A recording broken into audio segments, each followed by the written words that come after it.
Okay.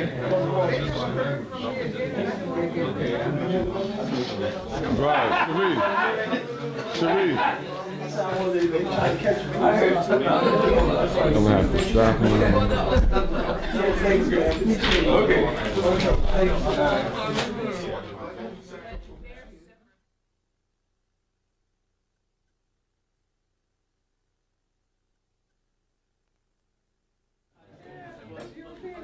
Peace, everybody. We're back for the second lecture. It's going to be entitled, the last one was wonderful, it was on fire, man. I loved it. Yes. This one is going to be called An Overview of the Historical Origins of Christianity. And with that, I give you back Dr. Walter Williams.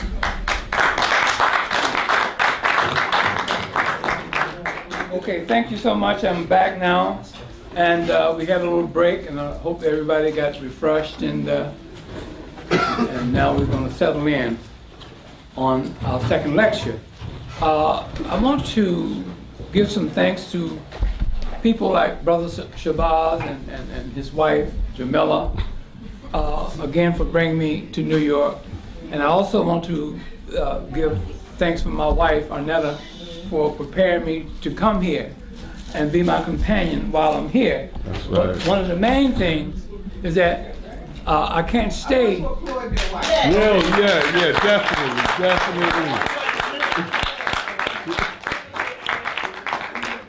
Thank you very much. But while here in New York, I can't stay. My wife and I, we can't stay in the streets, right? That's right. So therefore, we have two gracious hosts and hostesses in the name of Lady Brown and Hampton Brown. So we have to point out the kindness of the Browns for having us as guests in their home. Okay, so I appreciate that. Thank you so much. Okay. I want to give a short overview. I didn't intend to talk as long as I did on the first lecture, but you know how you get carried away and you get caught up and you just continue, you know, and then I'm long-winded anyway. Okay? That's a good thing. So I'm going to give you a short overview on Christianity. The next time that I'm invited back to New York by Brother Shabazz. That's right. And his wife, Jamila, I'm going to be prepared to give a lecture, a full lecture on the historical origin of Christianity, Islam, and Judaism. All right. Okay? But I'm going to start off doing that. I'm not going to put that last, and then start a lecture and then be tired. You know. So anyway, I want to, you know, give you an overview on Christianity because our people, our African people, are hung up and caught up in these various religions, as we mentioned before in the first lecture. So I want to bring out some historical facts about these various religions. And the very first religion is Christianity. Okay? That's our very first religion that was created by man. And the people who created the religion called Christianity, and the people who created this image, this is a created creature, never existed. Okay? But this is a created creature called Jesus the Christ, created in Egypt, in Africa, by our Melkite Coptic Egyptians. Those were the Uncle Toms of antiquity. Okay? They were the Colin Powells. They were the Condoleezza Rice. They were the Clarence Uncle Tom ass. Okay? So they're the ones that created this image. But this image in Christianity was created for the Europeans. It wasn't created for us. So it's very important to know that. Another thing I want to bring out, the importance of the polemic. The word polemic means argument. This argument over the human nature of this created creature known to us today as Jesus the Christ. This argument went on for 921 years, whether this thing here that we call Jesus the Christ had a human nature or not. 921 years. But see, no one is telling you that. But I wrote this book for one race of people, African people, living in America and throughout the world. This is a message in here for you. Okay? And I wrote it not to sell to the world. I wrote this book for you, information for our African community. Okay? And I don't make a living selling books. I don't make a living writing books. That's not how I make my living. Okay? I don't make a living giving lectures. I used to have an ancient Egyptian museum for 11 years in Chicago. I sold the building and put the artifacts into storage in the year 2001. Okay, so we're going to do something else with the ancient Egyptian artifacts that I have. It's going into another museum to resurrect the ancient Egyptians. Okay, so I'm serious and sincere. Okay, I will tell you the truth and bring the facts with the truth. People ask me, saying, what is the truth? Truth is very wide. I mean, it can be interpreted by people in general. But in the first lecture, I gave you the truth. You know what the truth is? You are the truth. Every human being on earth is the truth. You walk around with the truth inside of you. That's your spirituality. So therefore, you can't deny that.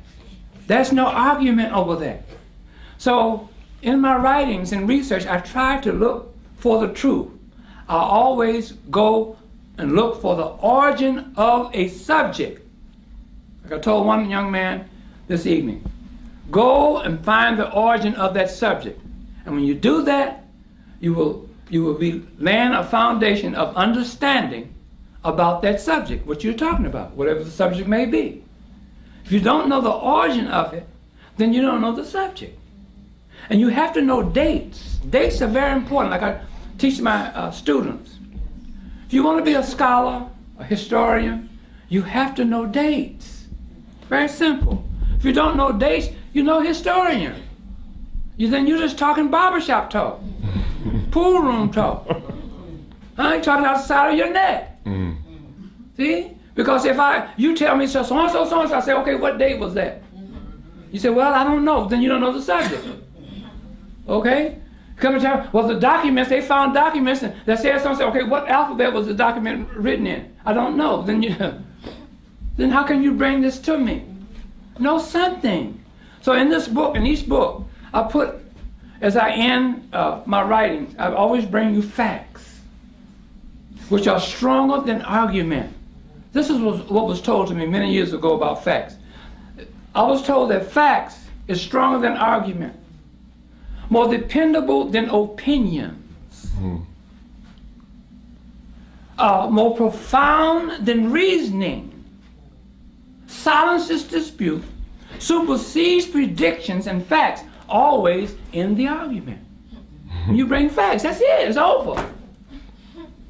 See, there's no more arguing over the facts. See, then you don't understand the facts. See, so today, this evening, I'm going to bring you some facts concerning Christianity and this image that we know today as Jesus Christ. Now, I've been studying for over 30 years now. And when I first began to study, let me back up a little bit. See, I used to be a professional jazz musician. I used to play the saxophone. You know, Charlie Parker and Sonny Stitt, those are my guys. You know, I used to play bebop. You know, one of the bebop, I had my little tam on, you know, had my axe, you know, going to the gig, you know. Hey, that was the time. But anyway, I met a musician which was old enough to be my father at the time, right out of high school, by the name of Sun Ra. Sun Ra used to live in New York. But I didn't play that outer space music. We played contemporary jazz, all the things you are. What is this thing called Stardust, Embraceable Youth, songs like that. So we used to go up on the 4th floor. He had an apartment up there on the 4th floor in the building in Chicago. So all the young cats, I was right out of high school. All the young cats used to go up there and listen to Sun Ra philosophize from early, in the evening to early in the morning. You know, I was in trouble many mornings coming home to my mother. Boy, where you been? I've been worried about you. Bam! You know. But anyway,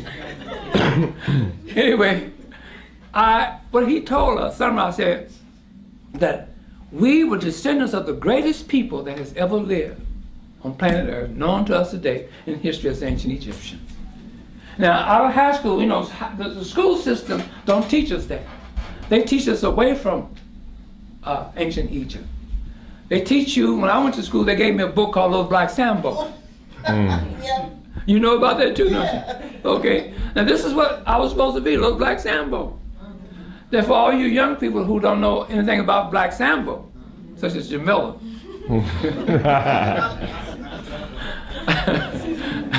and a few others in here.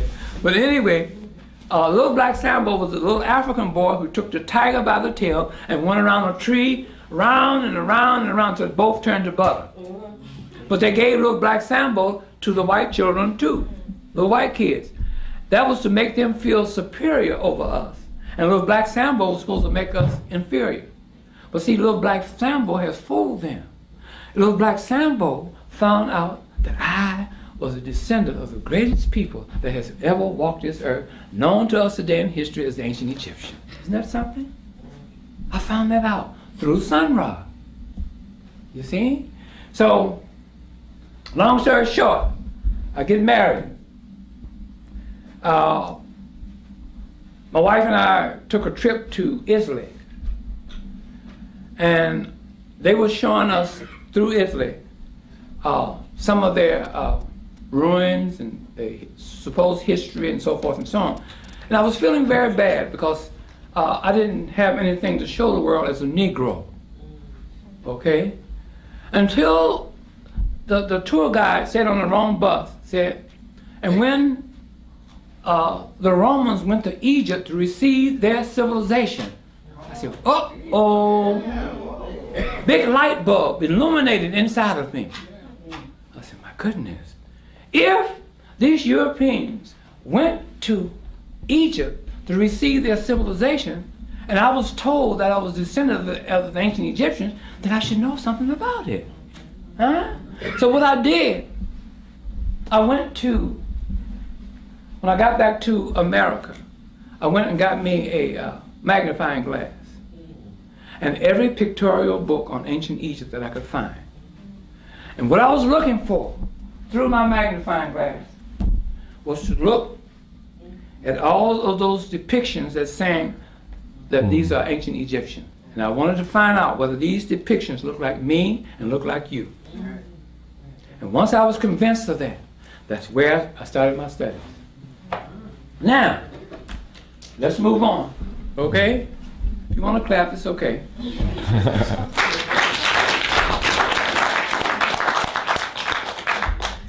So, then I began to look for any book or books that had history attached to it. Any book. You know, I was just like a fiend. And books was coming everywhere.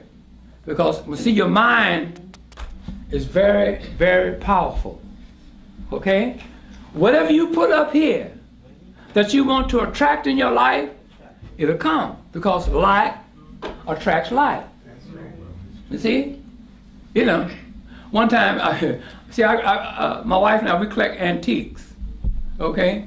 And I was, at one time, just say for instance, antique rugs. Rugs was coming out of everywhere. Because I had put it in my mind. I ended up about 22 Oriental, not Oriental, but rugs. you know, old antique rugs and things, good condition and so forth and so on. So I'm just showing you how your mind can attract whatever you put in it, you know. So these history books are just coming into my life, and I'm studying, you know. And you have to study the subject until you get a foundation and a concept. See, like other young musicians just come to me and say, "Hey man, I want to play jazz." I said, "Okay, what instrument you play?" "Well, I play the trumpet." I said, "Who?" He said, "Who you want to play like?" "I want to play like Dizzy Gillespie." Well, then you get every Dizzy Gillespie record that you can find, and listen to nobody but Dizzy Gillespie until you get a concept of what he's doing. And then after you get that concept and get you a foundation inside of you, then you can listen to any type of music, because you know what they're doing, because you have a foundation. So I had to do the same thing in studying history, you know. And a young man came to my museum, and I was telling him about some things that he was bringing to me. I said, "Well, historically that's not correct." So he was frustrated, so he ran home and got a great big old box of books. And he came in and he dropped them at my feet. He said, "Now, which one of these books should I read?" I said, "You take all these books and throw them out." I said, and I told him what to do to begin his studies. I said, then you can go back. Once you get your concept and your foundation in you, of understanding what you are trying to achieve, then you can go back and read those books and you know exactly what's in them. See, I can pick up a book and look at the table of contents. I can tell you whether the book has any value or whether I'm wasting my time. So anyway, I was down one day in the studio of one of my high school musician friends. We all came out of DuSable High School.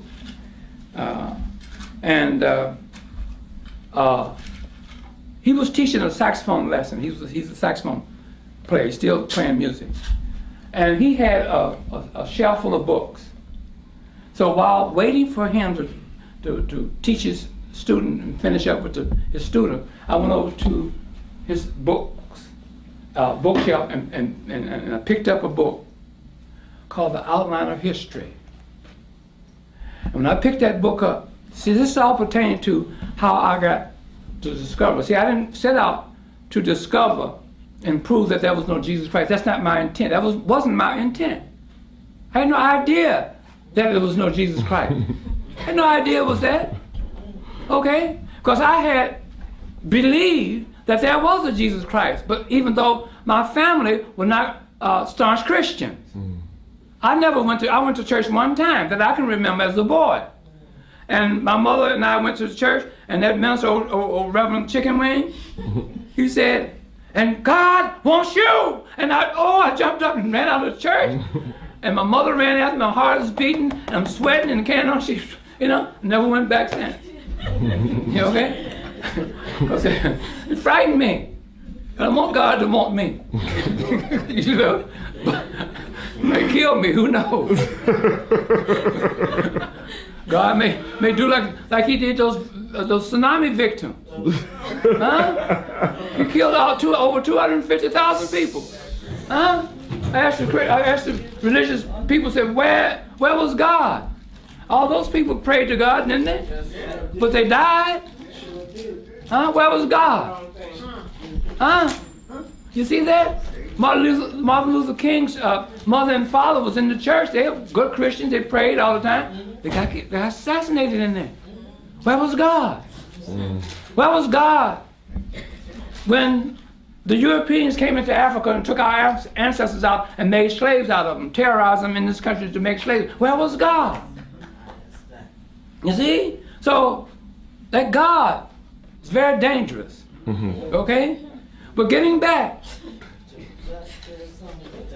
to how I came about the understanding of learning what the history of Christianity was about.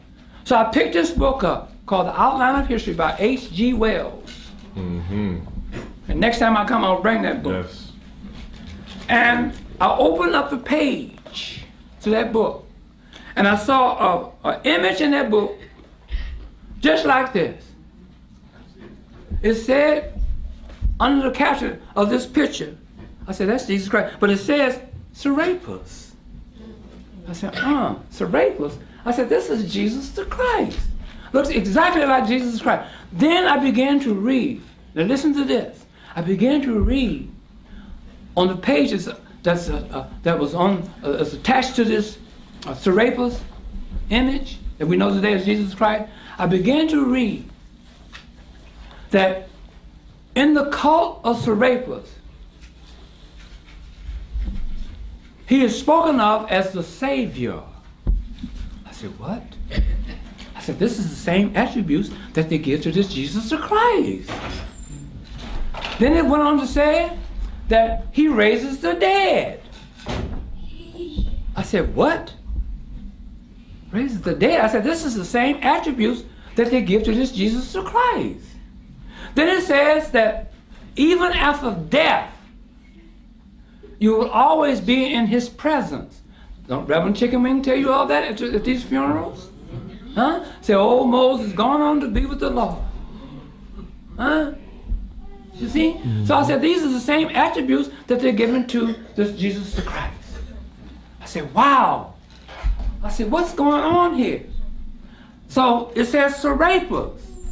And I put a tracer of us focusing in on Serapis only through study.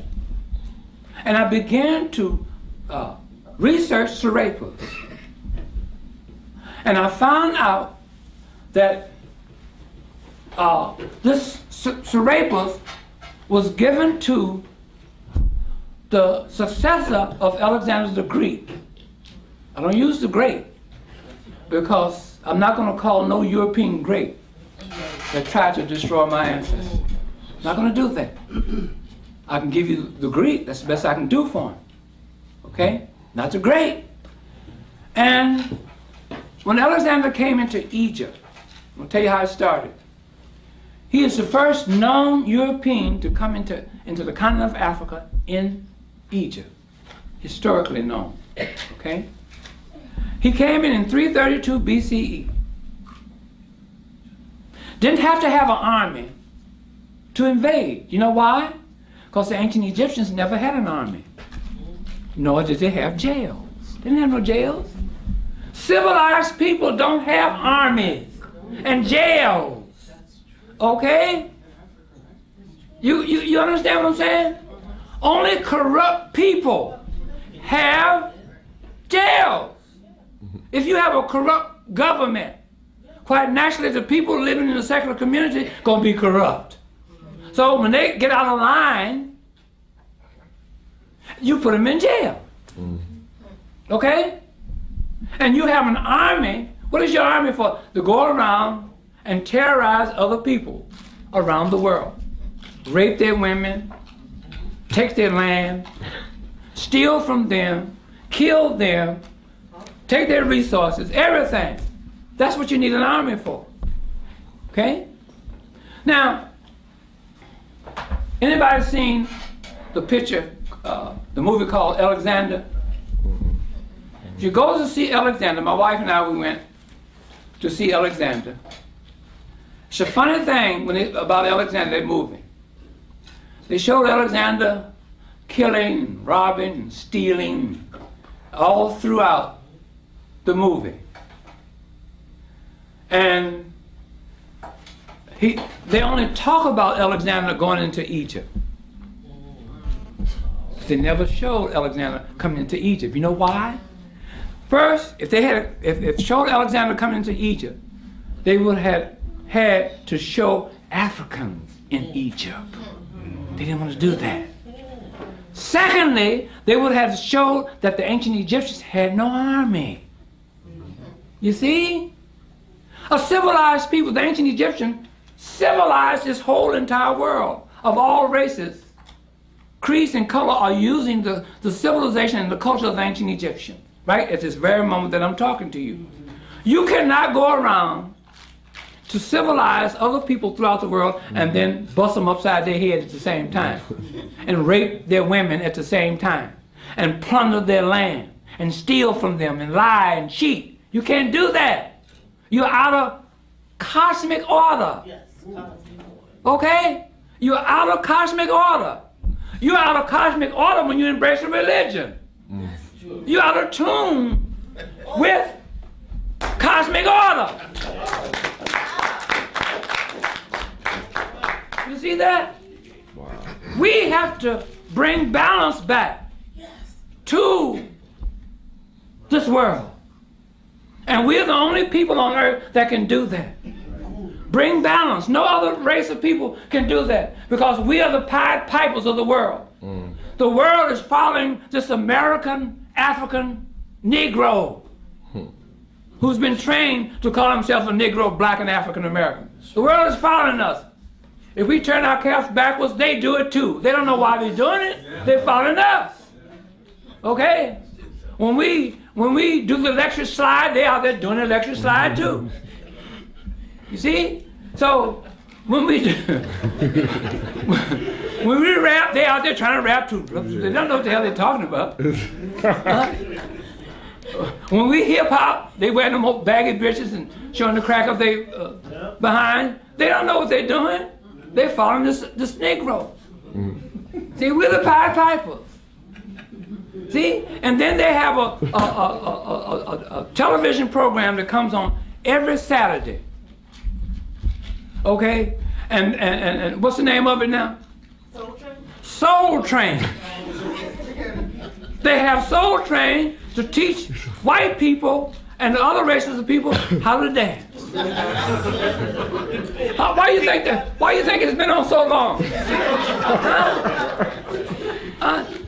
Look, Don Cornelius got so old his face dropped. Okay? Had to go in retirement. Soul Train is still on. White folks, they out there every weekend trying to learn the latest dance because we change dances on them every week. 1 week we're killing roaches. Kill that roach, squish, squash, you know. Next week we're doing the boogaloo, you know. So they can't keep up with us. So they do that by way of Soul Train. See? So when you embrace a religion, I have to interject all this stuff. It's all basically the same thing. When you embrace a religion, you're out of tune with cosmic world order. We're the only people that can bring balance back to the world. Okay? Only people. Okay? So I'm talking about the American African. The American African. You see that? We're the only ones. Because the other Africans out there, oh, miss, they out of it. Brother Clemson went to Ghana, and he told me that Nigeria, and Ghana too. And Ghana too. I've said Ghana.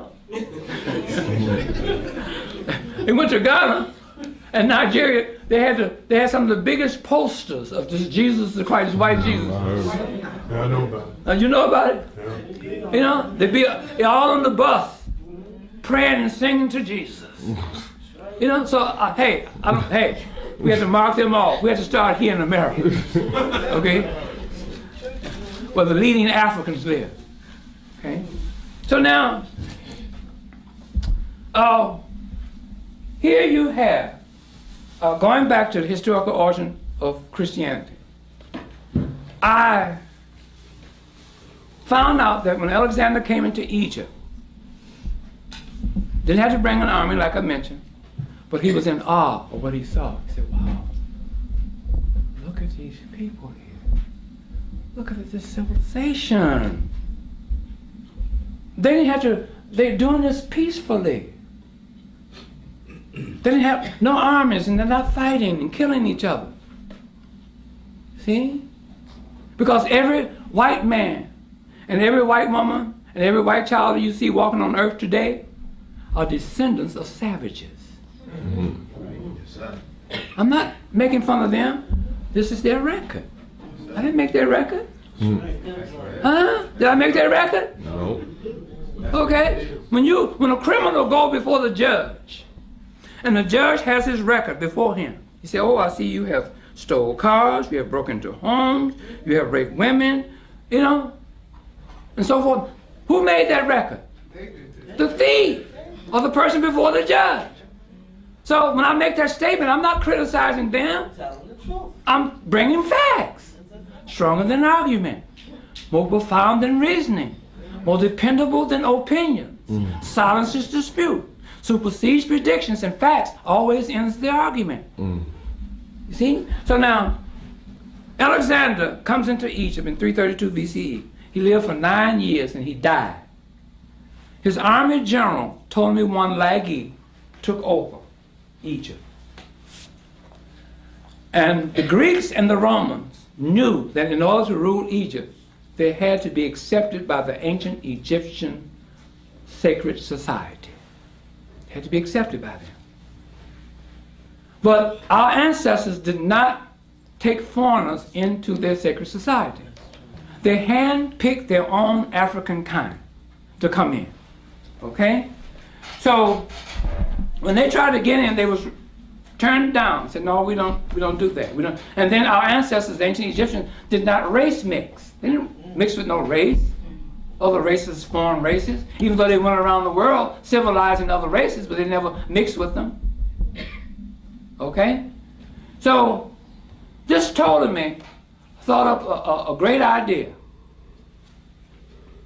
He went and found him a temple in Memphis, Egypt, to make his image into a god. And what these group of Melkite Coptic Egyptians did, they took two of our deities, Osiris and Apis, and came out with the name Serapis. And they gave it to this image that you now see as Jesus the Christ. Gave it to Ptolemy I Lagi, called Soter. The word S-O-T-E-R means Savior. Okay? This is the image that you're worshiping today as Jesus the Christ, the Savior. This is the image of Ptolemy I Lagi, the successor of Alexander the Greek, after Alexander and the Greeks came into Egypt. You see that? This is the image. So he went to the temples and said, okay, now that I am made into a god, accept me. They said, no, we're not going to do that, man. We still won't accept you. So he closed down all of the temples throughout Egypt. And except for the temple in Memphis, Egypt, that made his image into a god. And he confiscated all of their divine scroll manuscripts from those other temples and housed it into the temple in Memphis, Egypt, where they had made his image into a god. But that image was named Serapis. It's in this book, Serapis. Okay? And then he began to try to get the grassroots Coptic Egyptians to accept this image like they accepted their deity, Osiris. Now you look at this deity of Osiris, that's one of our ancestors. Now who does this Osiris image look like? It looks like us, don't it? Huh? Looks like us. We don't look like this. You see that? It's a difference. See? So now, since we didn't do that, he closed down all the temples throughout Egypt, confiscated all of our sacred writings from our ancestors' temples throughout Egypt, housed it into the temple in Memphis, Egypt, that made his image into a deity, supposed deity, known as Serapis. They took two of our deities, Osiris and Apis, and put it together and made a composite of the two names of Osiris. Gave him the name of Osiris or Serapis. Okay? So every Ptolemy that ruled Egypt thereafter became the vicar of Serapis, who sat on that throne. Just like the Pope over in Rome today. He's the vicar of Christ. That means the same as. The vicar means same as Christ. You see? So these Ptolemy and Roman rules became the same as Serapis. the same as this image. You see that? But in the meantime, his grandson told me 3, you get is 1. The grandson of Ptolemy I Lagi called Sotar, who this image of Serapis was made into a god, now known today as Jesus Christ. He built a temple and a library that was adjacent to that building, a temple called the Serapeum Temple. And the library that he built, the adjacent building, is called the Great Library of Egypt. Okay?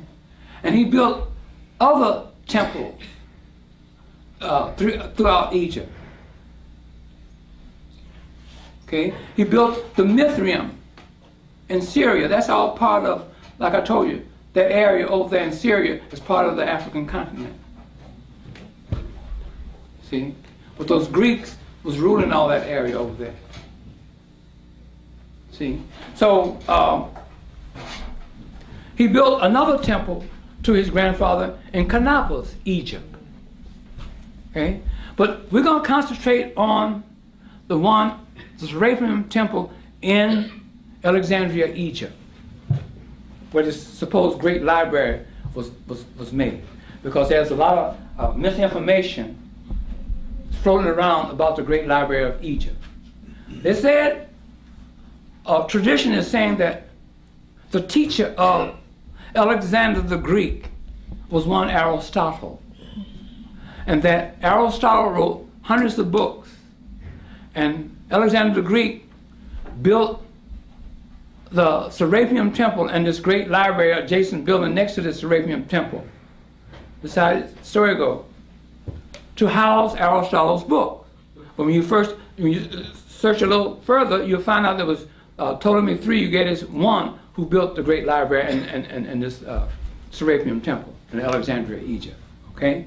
So now, I come along and said it's never been an Aristotle, like I told you before. Or Socrates never happened, never been in human form, or Plato. Why? Herodotus never been human. The Greeks had no alphabet. So how can Aristotle write all these books? Okay? And I told you that when Alexander the Greek came into Egypt and forced the Greek language on our ancestors, and our ancestors were the only literate people on earth with 3 forms of writing, they applied an alphabet after learning the Greek language to the Greek language. Today they say that this is the Greek alphabet. That's a misnomer. It's all in my book. So here you have this library. But what Ptolemy III Eugetes I did, he went into Memphis, Egypt, because his grandfather had closed down all of those temples throughout Egypt because they wouldn't worship him. He went into Alexandria, Egypt. Went into Memphis, Egypt, and got all those scrolls out of there and housed them into this Serapeum Temple, the annex building. That's the reason why today it is called the Great Library of Egypt. Because in order to have a library, you have to have literature. In order to have literature, you have to have an alphabet. Okay? And a form of writing. So let that be known. So, don't get hung up in that, but it's in my book. Now, in the meantime, all these Ptolemy rulers, after Ptolemy I Lagi, now this happened, this image of Serapis, using the image of Ptolemy I Lagi, happened in 320 BC. 320 BC. Okay? It's in the book. 320 BC. And because he took power in 323 after the death of Alexander. So in 320 he did all this going around to the temples and asking them to make his image into a god, was refused. And he closed them all down until he found his temple in Memphis, Egypt, to make his image into a god. Now we are going to fast forward a little bit. I hope you're getting the picture of how this Christianity started out and how this image was created. We're going to fast forward into the time of Arius. Okay, we're talking about 600 years later. This image was made in 320 BC. BC times you count down. That's how you count BC times down. Now we're going into around 313 and 319. ABCE. I can't use AD. If I use AD, then I would be trapped, because AD means anonodiamoni. Okay? That means in the time of our Lord. See, so that was no, in the time of our Lord, there's no Jesus Christ. So I can't use anno-denomini. Okay? I have to use A, B, C, E. That's my own term. After B, C, E ran out. See?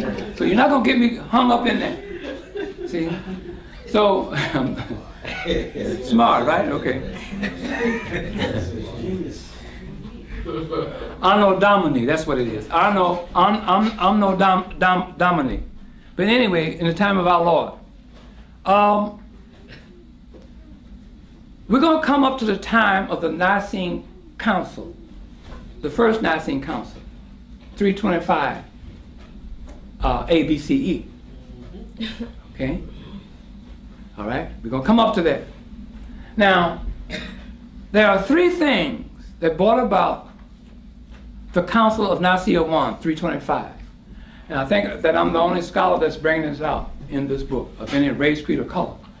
I'm saying that the three things was the Donatist schismatic controversy, the donation of Constantine, and the strong statement by Arius. And I break all that down in my book.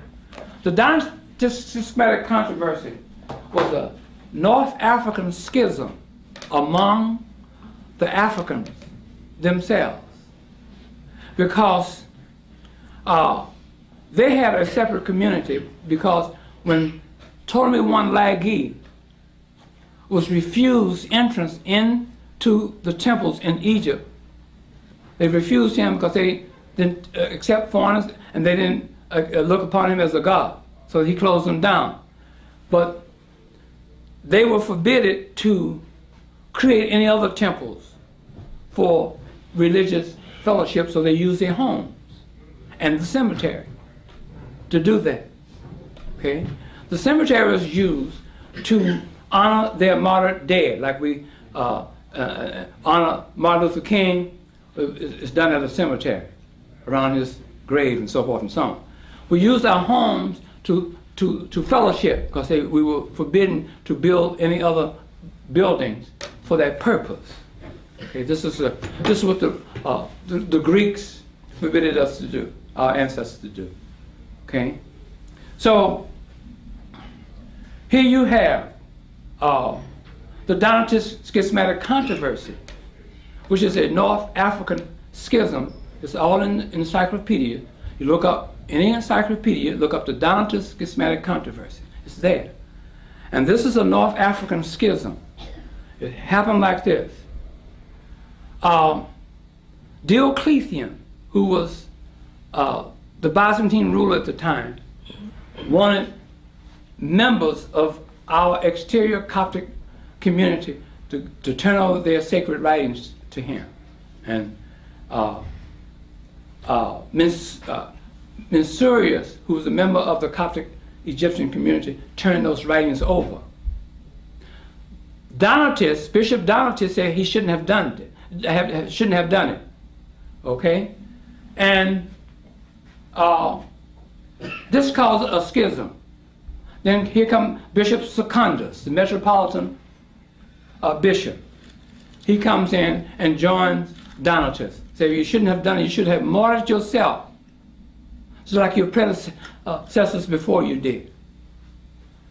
And that is known in history as the Donatist schismatic controversy that split our African unity in the grassroots communities. Just like in Chicago, there was Harold Washington running for mayor. You remember that? We in Chicago, the African community was unified behind him, and we voted and put him on the 5th floor of City Hall.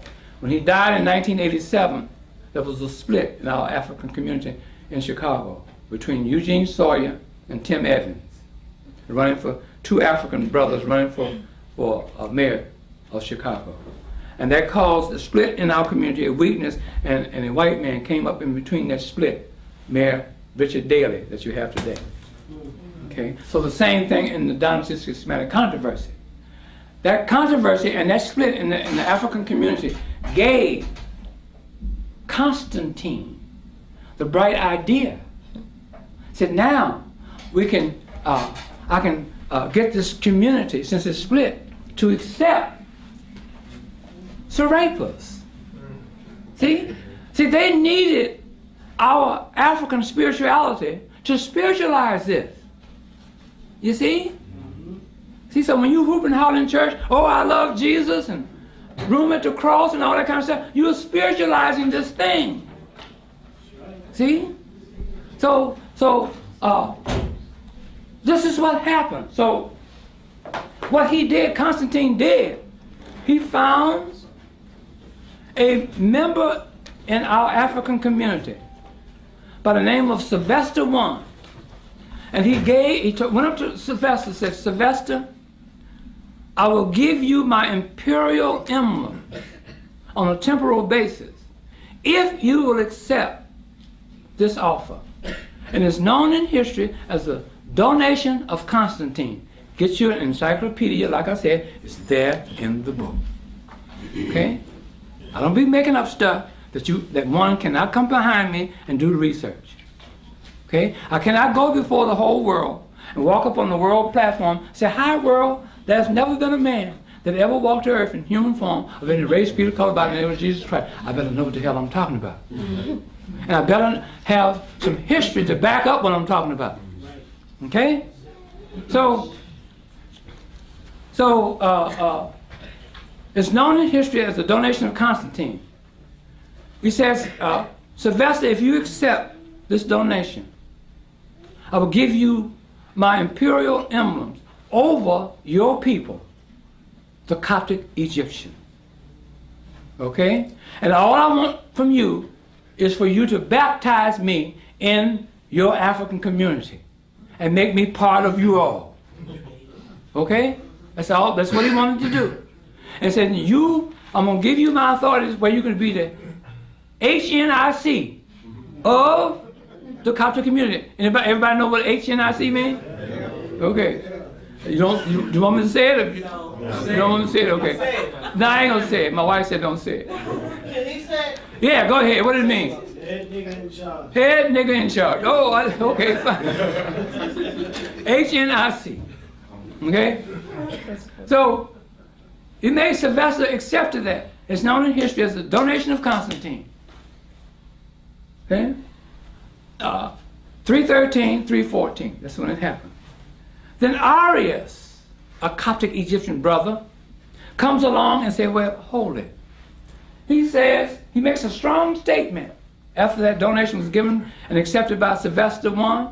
He says, this image, we're talking about Serapis, he said, when you read the Arius statement, they're going to say Christ. Because see, they have taught the world that this Jesus Christ was born during the time of Herod and died in 30 AD. This is tradition. So they're going to have to use the term Christ when they talk about Arius. Okay? But it was Serapis. He said, this is what he said about Serapis. He said, Serapis is a created creature. Listen to this. A created creature dissimilar from the Father. Who is the Father? Osiris. That's the Father. When people talk about God, this is God. See? That's God they're talking about. But they tell you that this is the Son of God. They don't even mention Osiris. You see that? They tell you that this is the Son of God.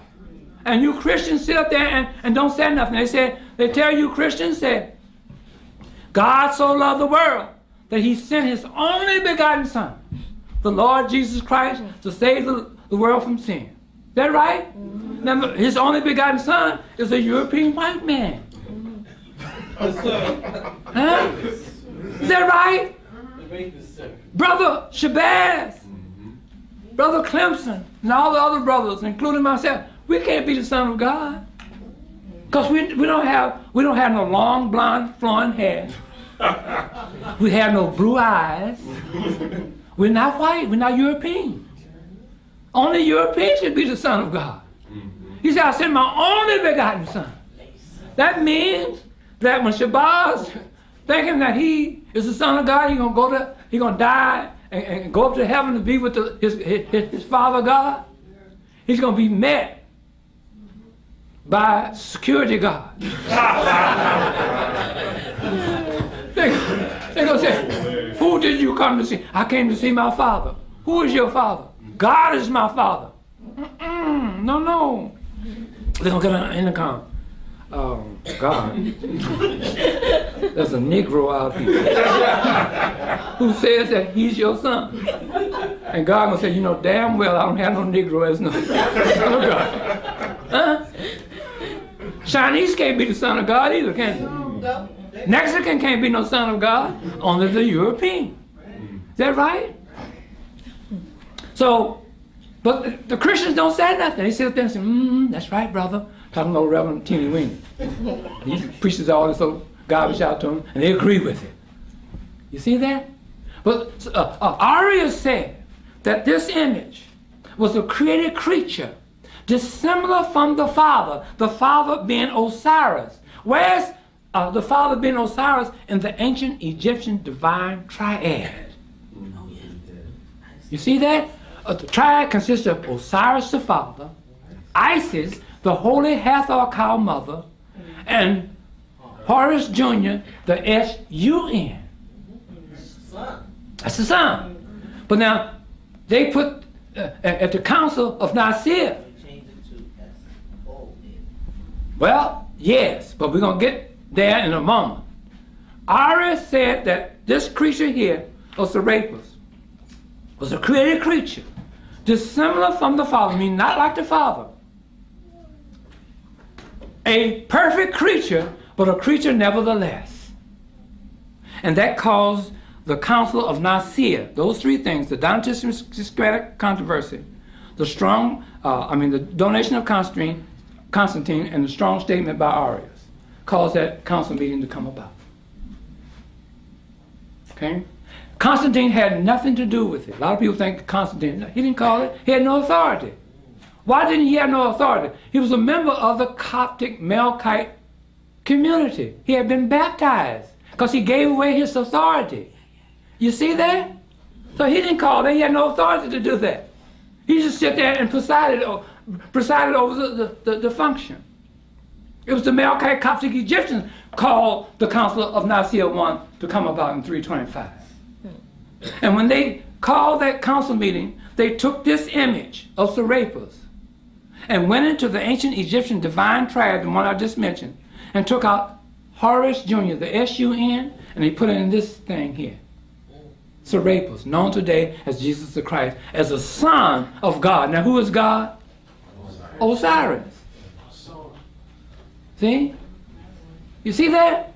Took and put the S-O-N in there, a white image. You see? Have you ever heard the term that Christ, Jesus the Christ, is the Son of Man? That's true. Because man cannot make anything with life in it by himself. He can't do that. Is that right? So therefore, man can only make creatures. See? So this is a creature. That's what Arius said. Said this is a creature dissimilar from the Father. A perfect creature, but a creature nevertheless. You see that? See, this thing is deep. See, you're going to church and sitting in the pews, you don't have to think. That's the point. They don't want you to think. They don't want you to think. Just believe. Have faith. If you ask too many questions, they're going to say, sister, you're not ready. We're going to pray for you. See that? See, 921 years they argued over whether this thing had a human nature or not. So that was the first council meeting that ever came about, religious council meeting that ever came about in world history. Okay? Now, you go up 56 years later to the council, let me go back. At the Council of Nicaea I, they made this image and created what is known as the Apostles' Creed, known as the Homogeneous Creed. See, the Homogeneous Creed goes like this: God the Father, God the Son, the same. So they put this thing in there in the ancient Egyptian divine triad with Osiris and Isis and said they're all three of the same. God the Father, God the Son, it's the same. That's the Homogeneous Creed. And they took this Homogeneous Nicene Creed, Apostles' Creed, 56 years later and enforced it as being the creed of the Roman government. And wanted our Coptic Egyptians, ancestors, to abide by it. And we refused to do that. See, so that was in 381 when the second council meeting was called to make official the Homogeneous Nicene Creed, the Apostle Creed of the Roman government, called the Council of Constantinople I, 381. Now, let me bring you up to the most important council meeting that has ever existed on planet Earth, called the Council of Ephesus. It's in my book. The Council of Ephesus was called and brought about in 431 ABCE. What caused it to come about? See, all these council meetings was caused to come about. They just didn't jump up and say, we're going to have a council meeting tomorrow morning. Something was happening out there in the Coptic community. See, they wanted to get our grassroots Coptic Egyptians to accept this image. This is all part of that argument. You see? Now, what's the name of this image up until the Council of Ephesus? Serapis. You had two Coptic Egyptian brothers, one by the name of Eutyches. Eutyches is the father of Monophysitism. Monophysitism goes like this. The Monophysites refused to accept a human nature for this thing here. Because Arius said that this thing was a created creature, right? And he calls what is known in history as Arianism. You want to look up Arianism? Get your encyclopedia. They tell you about it. Okay? Is that right? Get your Miller? That's right. She knows. Okay? You got that? Now, so Eutyches is the father of Monophysitism, which means a Monophysite refused to recognize the human nature of this thing here that we know today as Jesus the Christ, then known as Serapis. Then there was the second brother was that came along, Nestorius, at the same time that Eutyches came along with Monophysitism. And Nestorius said that the Virgin Mary, with the attachment of the Theotokos attached to her, that he could not recognize the Theotokos in the Virgin Mary. The Theotokos means the Mother of God. That's what the word Theotokos means. Look it up. Now, so what they did, the Melkite Coptic Egyptians called a council meeting that's known in history as the Council of Ephesus. To do what? To get this thing here, a human nature. That's what it was called for. In order to have a human nature, one has to be born through the body of a female. You cannot be born through the body of a dog to get a human nature. Is that right? So they had to get this thing a mother. So what they did, these Uncle Tom, Melkite, Coptic Egyptians, they went into the ancient Egyptian divine triad again. Now, at the Council of Nicaea 1, 325, they had taken Horus Jr. out, the S-U-N, and put in the S-O-N, this thing here, right? Now they're going into the ancient Egyptian divine triad, and they're taking Isis out. And they created a created creature to take her place. You know the name of that created creature? The Virgin Mary. This is history. Christianity does not go according to the tradition that they have taught the world. It don't go like that. See, I'm talking about the other side of the coin now. History, human history. Now, when they took this Virgin Mary out of the ancient Egyptian, when they took Isis out of the ancient Egyptian divine triad and put this created creature, the Virgin Mary, in, gave this created creature, the Virgin Mary, a title of Theotokos, which means the Mother of God. Okay? They gave this Virgin Mary the attributes of Isis. Okay? That's the key. When they made Ptolemy one Lagi's image into this Serapis image, they gave this Ptolemy the attributes of Osiris. See? So now, here you have the same thing being done to Isis. Giving her a title of Theotokos. This is what Nestorius fought against. You see that? So what happened, there were three brothers, three Coptic Egyptian Africans. And you check this out, Jamila. Ask anybody about the three chapters. That's known. You ever heard of the three chapters? Okay. It's called the three chapters. It's all history. The three chapters was written by three African Coptic Egyptians, but they were Melkites, to counter and oppose the Nestorians and the Monophysites at the Council of Ephesus. You see?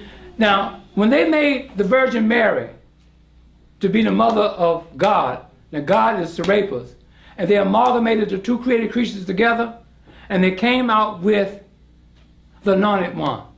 And the Coptic Egyptian speaking Greek said that this is the Christos. And in English, the Christos means that now this is the Christ.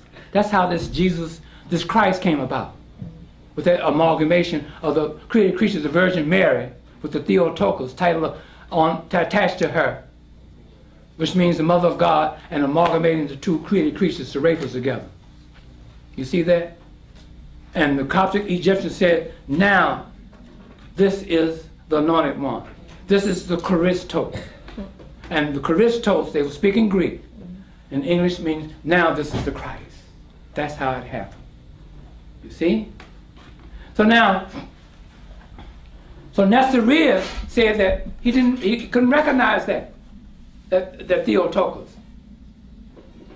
Eutychus, the Monophysite, said, no, I'm not recognizing no human nature in no Christ. I don't care what you do. I'm not going to accept it. So now, they had three Coptic Egyptian brothers, old Uncle Toms, who wrote opposing letters against Nestorius and Eutychus at that council meeting. And it is known in history, it's in my book, as the three chapters.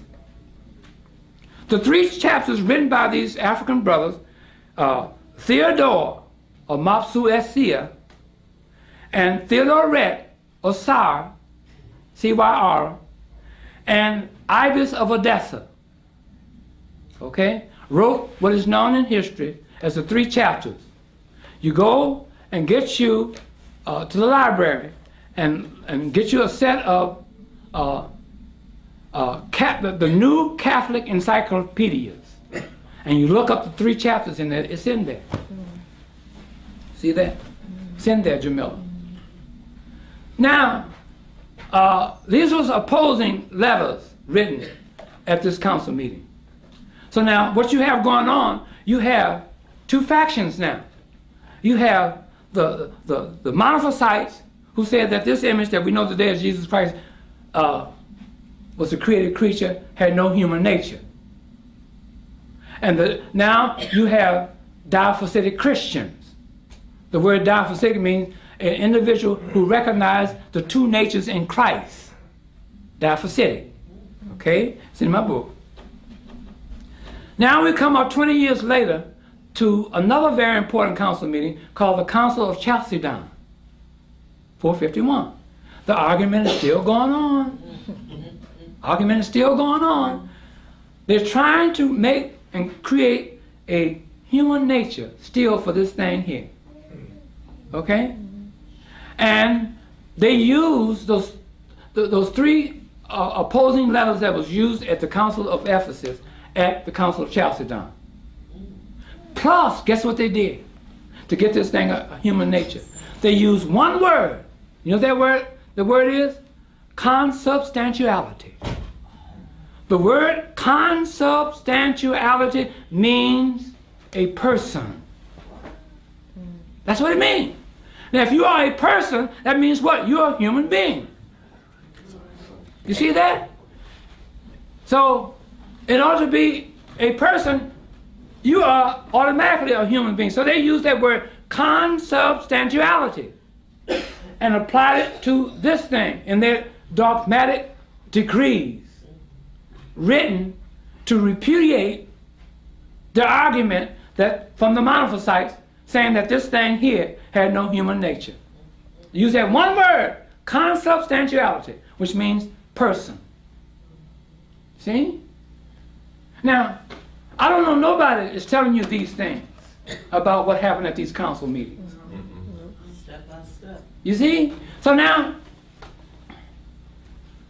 we're going to move. Now, the argument is still going on now. We're going to move from 351. 451, I'm sorry. Council, at the close of the Council of Chalcedon in 451, guess what officially began? Christianity. Officially began. So anybody tells you, come up and tell you about a Christ before the Council of Ephesus in 431, they're historically incorrect. Anybody tell you about Christianity before the close of the Council of Chalcedon, they're historically incorrect. Anybody come up and tell you about a Christian church being in existence before 532 and 37, they're historically incorrect. We're going to get to that. Now, we're going to leave from Chalcedon. That was the 4th council meeting that happened in world history. Okay? Now, are you following me thus far? You see how this argument and how this creature was created? Okay? This is the progression of history. Okay? Now, we go up to the time of the Byzantine ruler by the name of Zeno. Zeno's time came about 474 to 491. That was his time of rule. And he tried to reconcile the 2 feuding factions together, meaning the Diaphysitic and the monophysites. All these is Coptic Africans now. He's trying to reconcile them. And there was a man, there was a Coptic Egyptian by the name of Archaeus. Okay? Acacius, I'm sorry, Acacius. It's all in history. He wrote a dogmatic decree for Zeno. And it is known in history, what he wrote is called the Henoticon. See, this is history, world history. The Henoticon. This Henoticon decree is supposed to have reconciled the 2 factions, the Diaphysitic and the monophysites. Okay? Now, what the Hananican consists of, it ties in and unifies and give credence and credit to and definition to the first 4 council meetings. Nicaea 1, 325, Constantinople 1, 381, Ephesus, Council of Ephesus, 431, and the Council of Chalcedon, 451. And with one word in there, in all these 4 council meetings, in this dogmatic decree called the Hananican, with one word in there, consubstantiality. Tied it all in the Hananican. But they never mentioned the word person in there. See? So he tried to get the 2 factions to agree to the Hananican. They said, no way, I'm not going to do that. So the feud went on. You see that? The feud went on. Until you come to Zeno's time was 474 to 491. And 482 is when he issued the Hananican that Acacius had wrote for him, this Coptic Egyptian. So you go up from 491 at the end of the rule of Zeno, and you come up to an Acacius I, okay? The succeeding Byzantine ruler after Zeno. Okay? His time was 491 to 518. He did something that's going to set up something later in history. What he did over there, he stopped the gladiator competition over there in the stadium of the Hippodrome. The gladiator competition over there was just like football over in America. So suppose we have a president to stop and abolish football, this country would go up in smoke, wouldn't it? That's the same thing that happened over there with those demis over there. The Persenes, the Venetis and the Persenes, called the Greens and the Blues. They were opposing factions. They set it at the opposite end of the Hippodrome. And they had colors, just like the ball clubs today, having different uniforms with their color emblems on it. These demis did the same thing. See? And when he stopped the gladiator competition in Constantinople, because now Constantinople is a walled city. Okay? And when he stopped that, that's when all hell broke out. Okay? Now, we come up to the time, I'm setting you up. Come up to the time, to the successor of Anastasius I. We come up to the time of Justin I, who took control of the Byzantine Empire after the death of Anastasius I in 518. We're talking about 518 for Justin I to 532 for Justin, okay? And he kept the enforcement of no gladiator competition can be played out in the Hippodrome. So they're grumbling, these white folks. And these white folks like in this kind of game. It was a savage game. You know what gladiator competition mean, don't you? They have those long old poles and they ride on a horse and they poke each other and kill each other until they die, you know. So we don't deal with nothing like that. The savages. So anyway, he kept that in place until he died, and his nephew, Justinian I, and his wife Theodora took over the Byzantine Empire. This is where the good stuff comes in. Okay?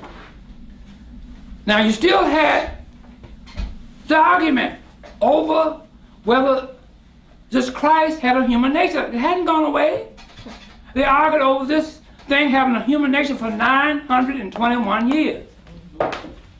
So what Justinian did in 532, he commissioned African architects and African builders to build the world's first Christian church, known as the Church of Hagia Sophia in Constantinople, Turkey. That church and university, which is the world's first university for European white men. They didn't allow women to come in there. Okay? The church and the university was staffed by African teachers.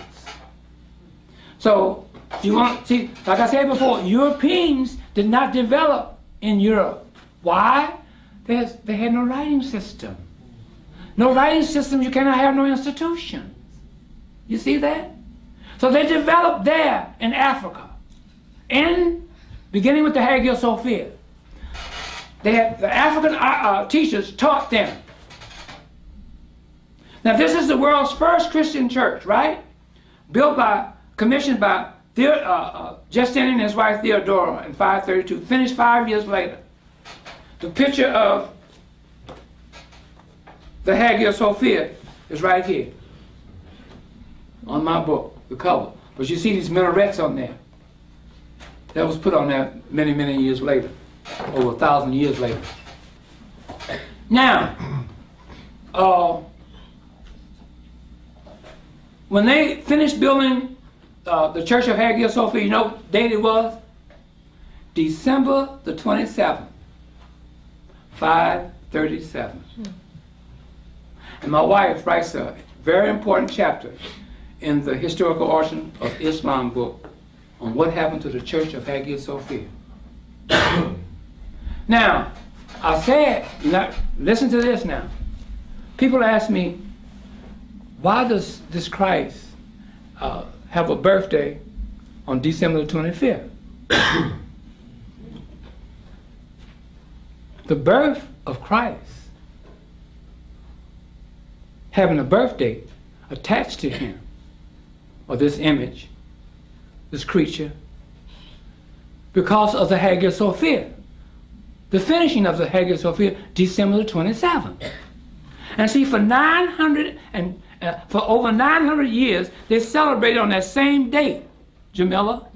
They celebrated the same date every December the 27th to celebrate that building of that church and the creation of the Church of Hagia Sophia. The word, it was also known as the Holy Church of the Holy Wisdom, another name for Jesus the Christ. And when they moved Christianity to Europe, due to the Gregorian calendar, they lost 2 days. So you have December the 25th. See that? Uh-huh. They're clever? But see, Reverend Chickaming, he don't know, he never tell you this, he don't know this. See that? See? So now, for over 900 years, they celebrated the same date. They dressed up just like they do for Christmas, here, for Christ Mass. Okay? They dress up for it. See? They give gifts, and so forth and so on. Celebration that day. The birthday of Christ attached to that church. Is that something? Is that something? So now, but now, Justinian wanted to take back the donation of Constantine from the Melkite Coptic Egyptian. That will give him the ecclesiastical of power and authority over that church. That's what he wanted. He didn't want that power to be in the hands of no Africans. See? He wanted to have the ecclesiastical authority as well as the political authority. But it was in the hands of the Coptic Egyptian. So now he needs to get that out away from them, right? They refused to do that. Now, when he built that church in 532, there was a Coptic Egyptian who had the donation of Constantine by the name of Agapetus I. In order to get that donation from him, so he thought, he had Agapetus I killed. Okay? Had him murdered. And then the Melkite Coptic Egyptian appointed another brother by the name of Silverius I to take his place after the death of Agapetus I.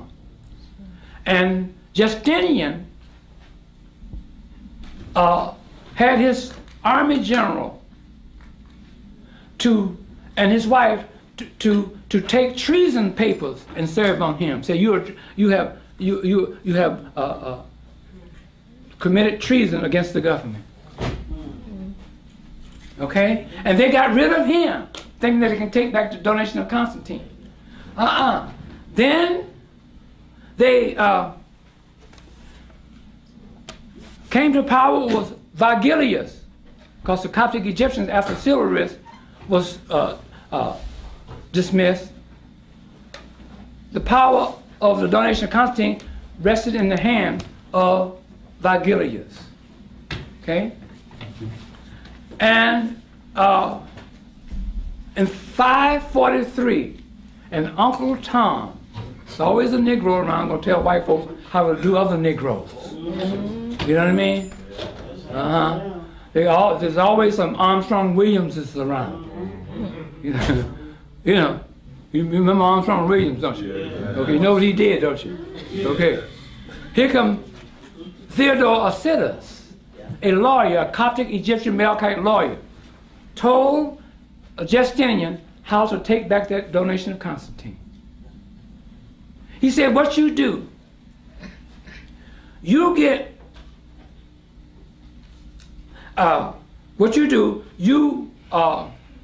oppose the 3 chapters. Now, going back to that 3 chapters again now.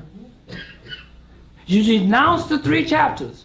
Now, the 3 chapters was letters written by these 3 African bishops, Theodore Red, and Ibis of Edessa, against the Nestorians and the Monophysites. But now, Justinian said, denounce that these 3 chapters was wrong. Okay? And get Vigilius to take up communion with the Monophysites. See? So Vigilius said, no, I'm not going to do all that what you're talking about. You think I'm a fool, don't you? See? So that didn't work. So they called the council of Constantinople II. You see that? Constantinople II. 553.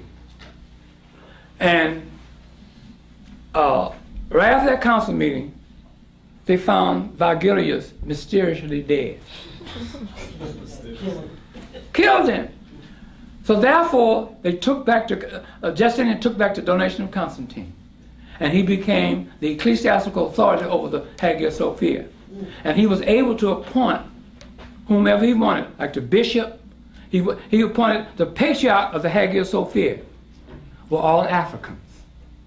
So your first popes of the Roman Catholic Church, see, the Hagia Sophia was the Roman Catholic Church. The Catholic means universal church. Okay? And all Africans were appointed popes of that church, of the papas. You see? And he began to appoint the patriarch of the Hagia Sophia.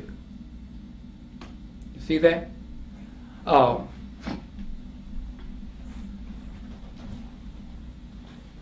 Pelagius I became one of his first appointees.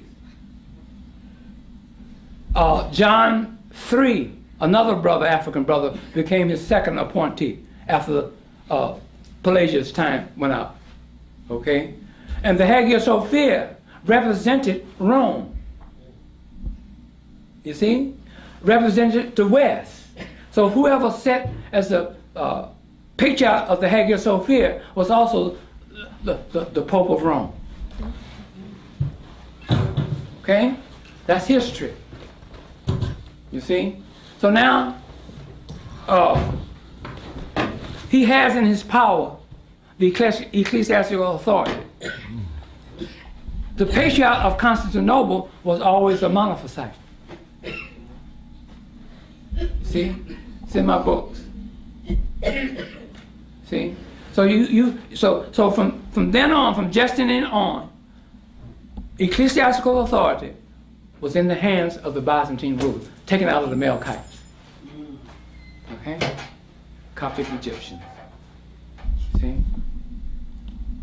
Then we're going to fast forward, and I hope I'm not boring you all.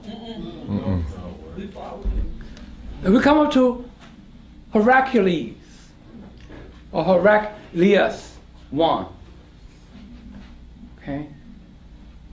Vigilius' time was from 527 to 565. So now from 565, we're coming into the time of Heracles.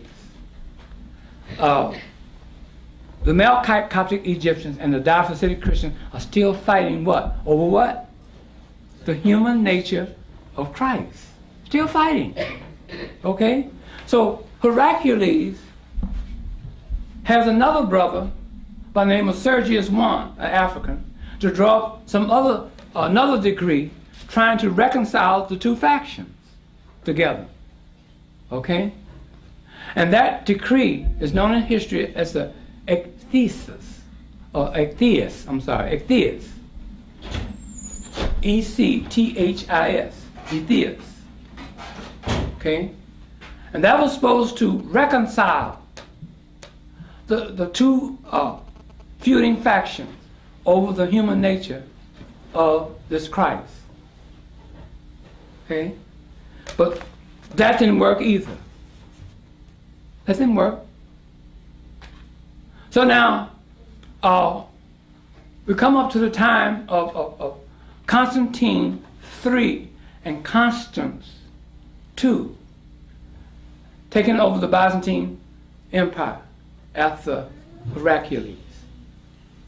And they brought up another decree. Now, the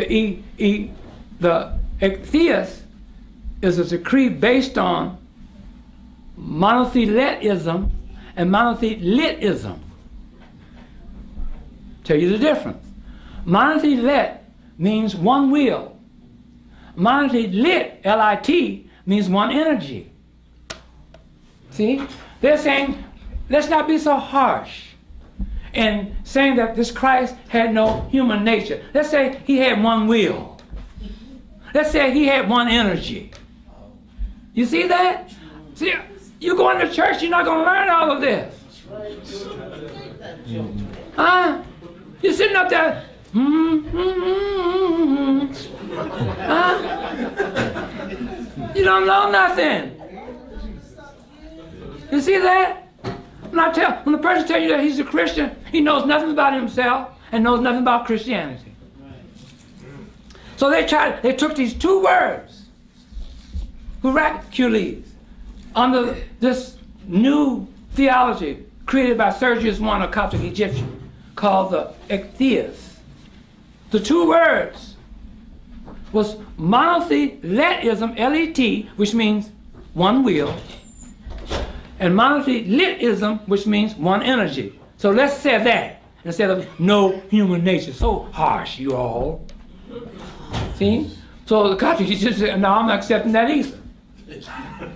Okay? Not going to accept it. Okay? So what he went on and did made the Ectheus the creed of the Byzantine government. Okay? He tried to use those terms to appease the Europeans as well as the Diaphysitic Christians in Africa. I'm going to change the tape. Okay. Theology. Just history. Huh? Just history. Right. We back. Which is, okay. Now, after the Melkites and the Monophysites couldn't get together in agreement on these two terms, monothelitism, one will, monothelitism, one energy. Heracles, like I said, made it into a law. It was done to appease the Europeans in the West, the Christians in the West, and the diaphysitic African Christians there in Africa. Okay, didn't work. So here comes the successor of Heraclius, Constantine III and Constance II. Okay, Constance II, they were co-rulers, but Constance II had Constantine III killed to get him out of the way, so he can rule. The Europeans, you know, they do anything to get power, kill their mama. Now, Constance II said, we're going to throw out monotheism and monotheism. We're not going to talk about no one will. We're not going to talk about no one energy. We're going to erase it. We're going to throw it out. And he issued a decree called the Typus. T-Y-P-U-S or T-Y-P-O-S. It's in my book. He issued that decree. See? So, but that didn't settle anything. Okay? Now, I'm going to fast forward a little bit, not too far. We're going to come up time to Philippicus. Something happened. Something happened. Okay? Something happened. But before I get to Philippicus, let's go back to Justinian. We're talking about 527 to 565. When, during the reign of Justinian, 2 or 3 things important really happened. Well, one, he built the Church of Hagia Sophia. Remember me telling you about that? Now he had to deal with the unrest of the Europeans living in Constantinople because they were forbidden to use or practice the sport of Gladiator? what? Was that the gladiator? The gladiator competition.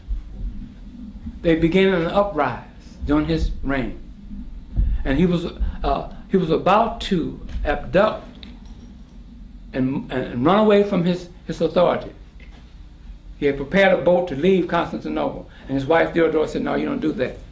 He said, "You go and get your army general, Mansurius, and you bring down this riot." So his army general took 30,000 men, women, and children and marched them into that hippodrome and killed them.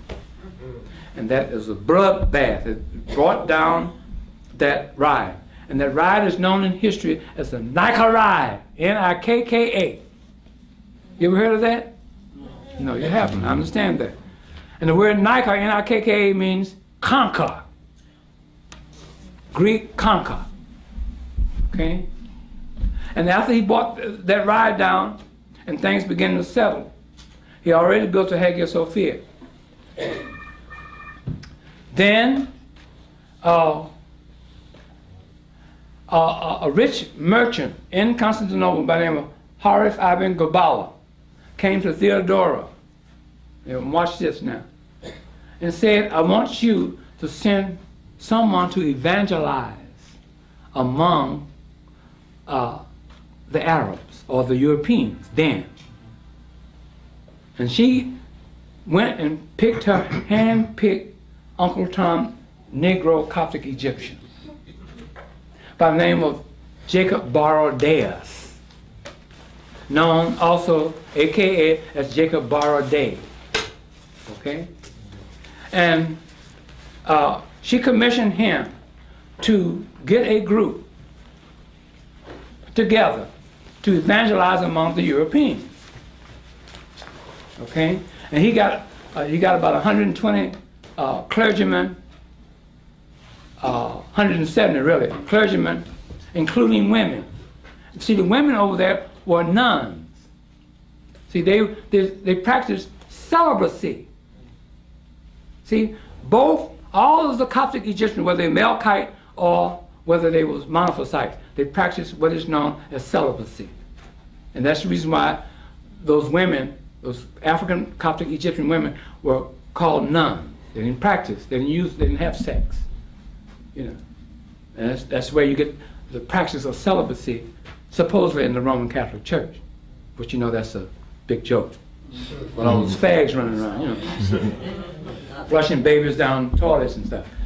Anyway, she got this Coptic Egyptian. Now, you know, remember me saying during the time of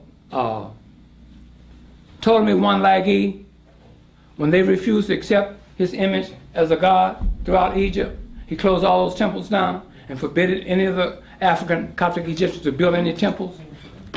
Okay? Because the Melkite Copts used the facility that the Byzantine rulers provided for them. So those are the Uncle Tom Copts. So now she goes over and gets Jacob Baradaeus, and she had him a headquartered building built in Syria.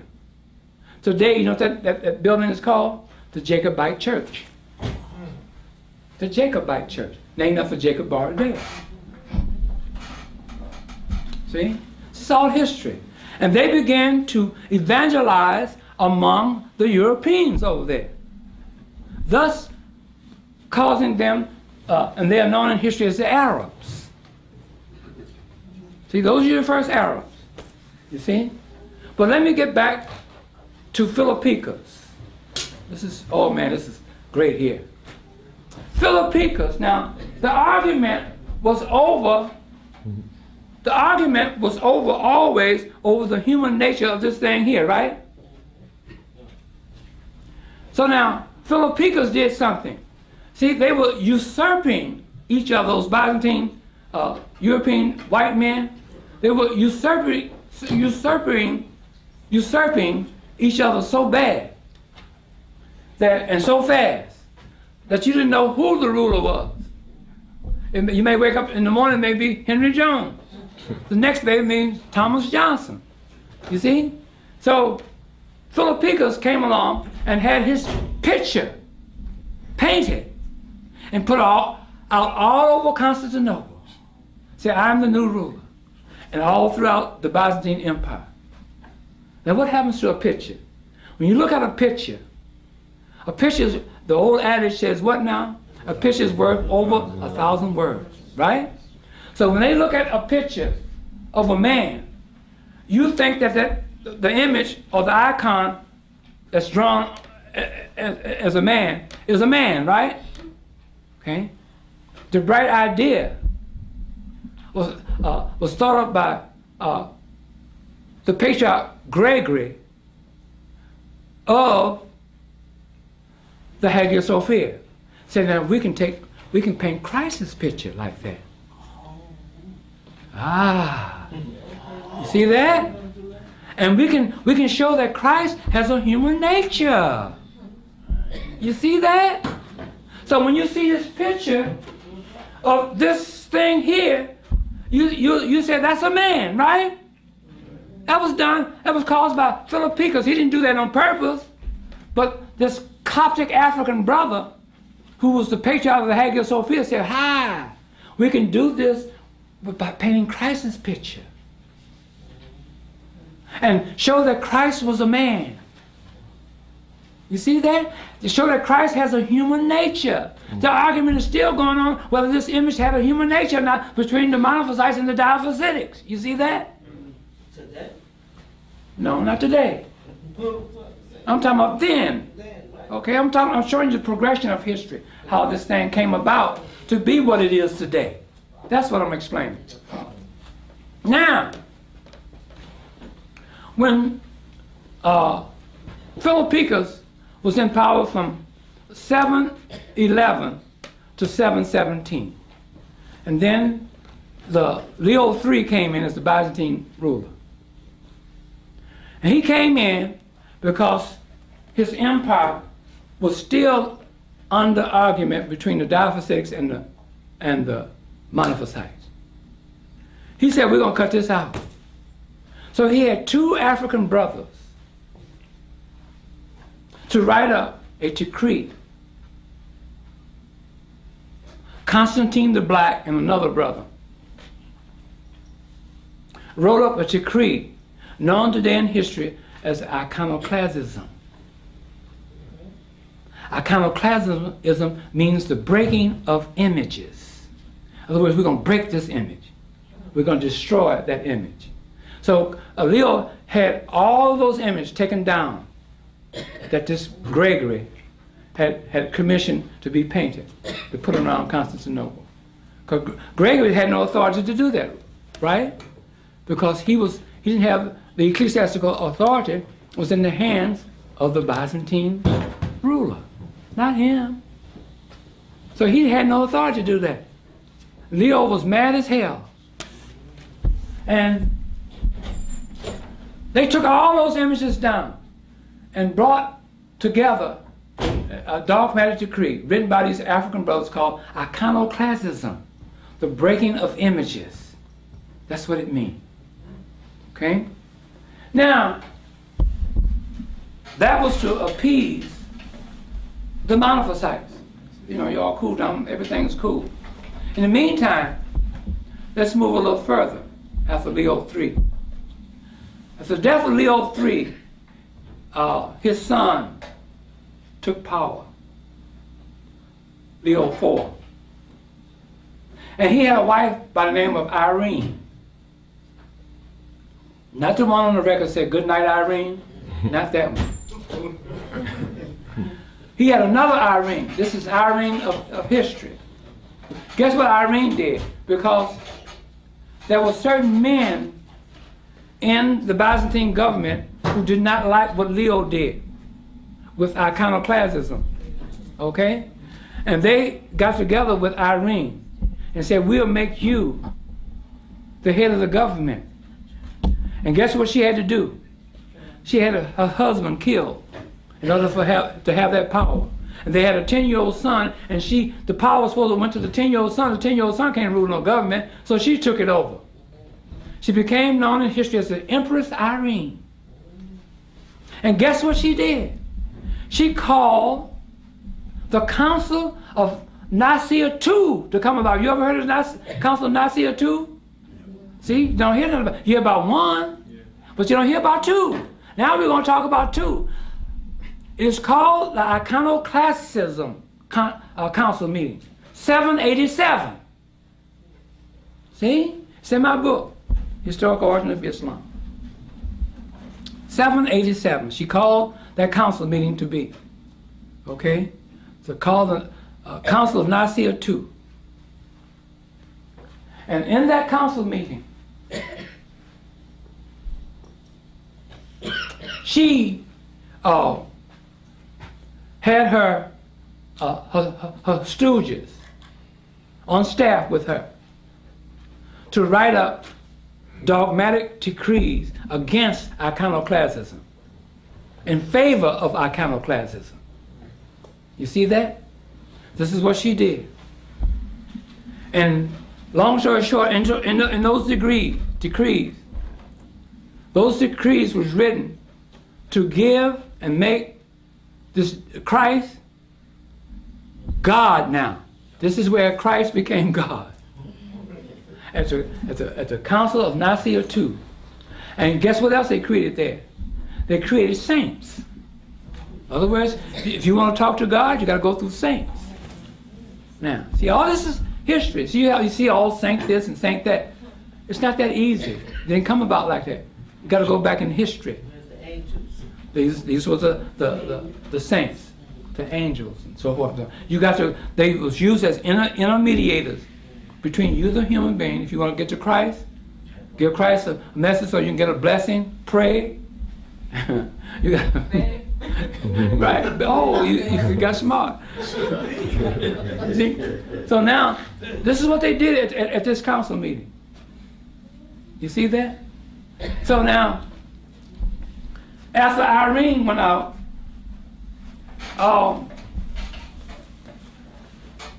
you could fast forward. We're gonna come up to the time of Photius. You ever heard of Photius? Called the Photius Philippic controversy. See? We're talking about 869 and 870. See? The Photius Philippic controversy. Photius was a Greek-speaking Coptic Egyptian African. And this is what got Photius in trouble. Bardaeus, who was a Byzantine ruler, appointed him to be the patriarch of Constantinople. Like I said, patriarch of Constantinople represents Monophysitism. The patriarch of the Hagia Sophia represented Diaphysitic Christianity. Okay? So now, Photius came along and they rushed him through the procedures to be a patriarch. They set a new precedent. And the patriarch of the Hagia Sophia, another brother, resented that. Okay? So what Photius did, he retaliated by saying that, number one, he refused to recognize the patriarch of the Hagia Sophia, the Pope of the Hagia Sophia. He refused to recognize him and his authority. You know, I don't recognize you. You're just another nigger. In lieu of a better word. Then the second thing he didn't do, he refused to recognize the filioque in the creed. Now see how they set you up? Instead of saying he refused to recognize Christ in the creed, they said the filioque. They used the word filioque in place of Christ. Slick. It won't wake you up. It won't wake the Christians up. You said filioque, they don't know what the hell filioque is. Because it took me a long time to find the meaning of filioque. I had to look and search and look. You know? It's not, you can't go to a regular Webster's Dictionary and look up filioque. But see, those words are used to keep the Christians from being alarmed and awakened. He refused to recognize the filioque in the creed. The filioque means he refused to recognize Christ in the creed. What creed? The creed that was set up at the Council of Nicaea I, when they took this image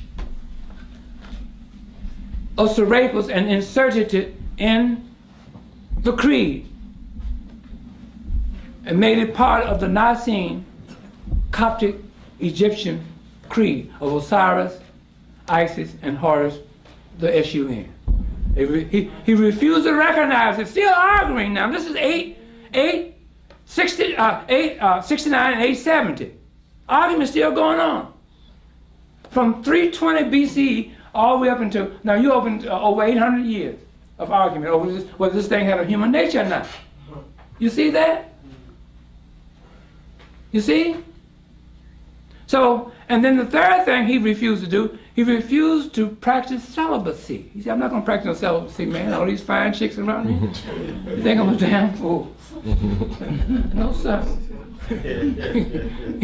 He refused to do that. See? So they called another council meeting for him. The Council of Constantinople IV. That was to admonish Photius, but he held on, you know. So let me fast forward a little bit, and we're going to come to the end of my presentation, and we're going to go into the time of the Crusades. All this has something to do with Christianity. See, the Crusades started. The first crusade was 1096. All crusades took place where? I didn't ask you. But anyway, it took place in Africa. See, people think crusades was in Europe. No. It's in Africa, known today as the Middle East. Okay? That's where the crusades were. Alexis I Komnenos. He was a Byzantine emperor. After the Seljukian Turks began to cause trouble for the Byzantine Empire and the Byzantine emperors. The Seljukian Turks erupted out of Iran in 1071.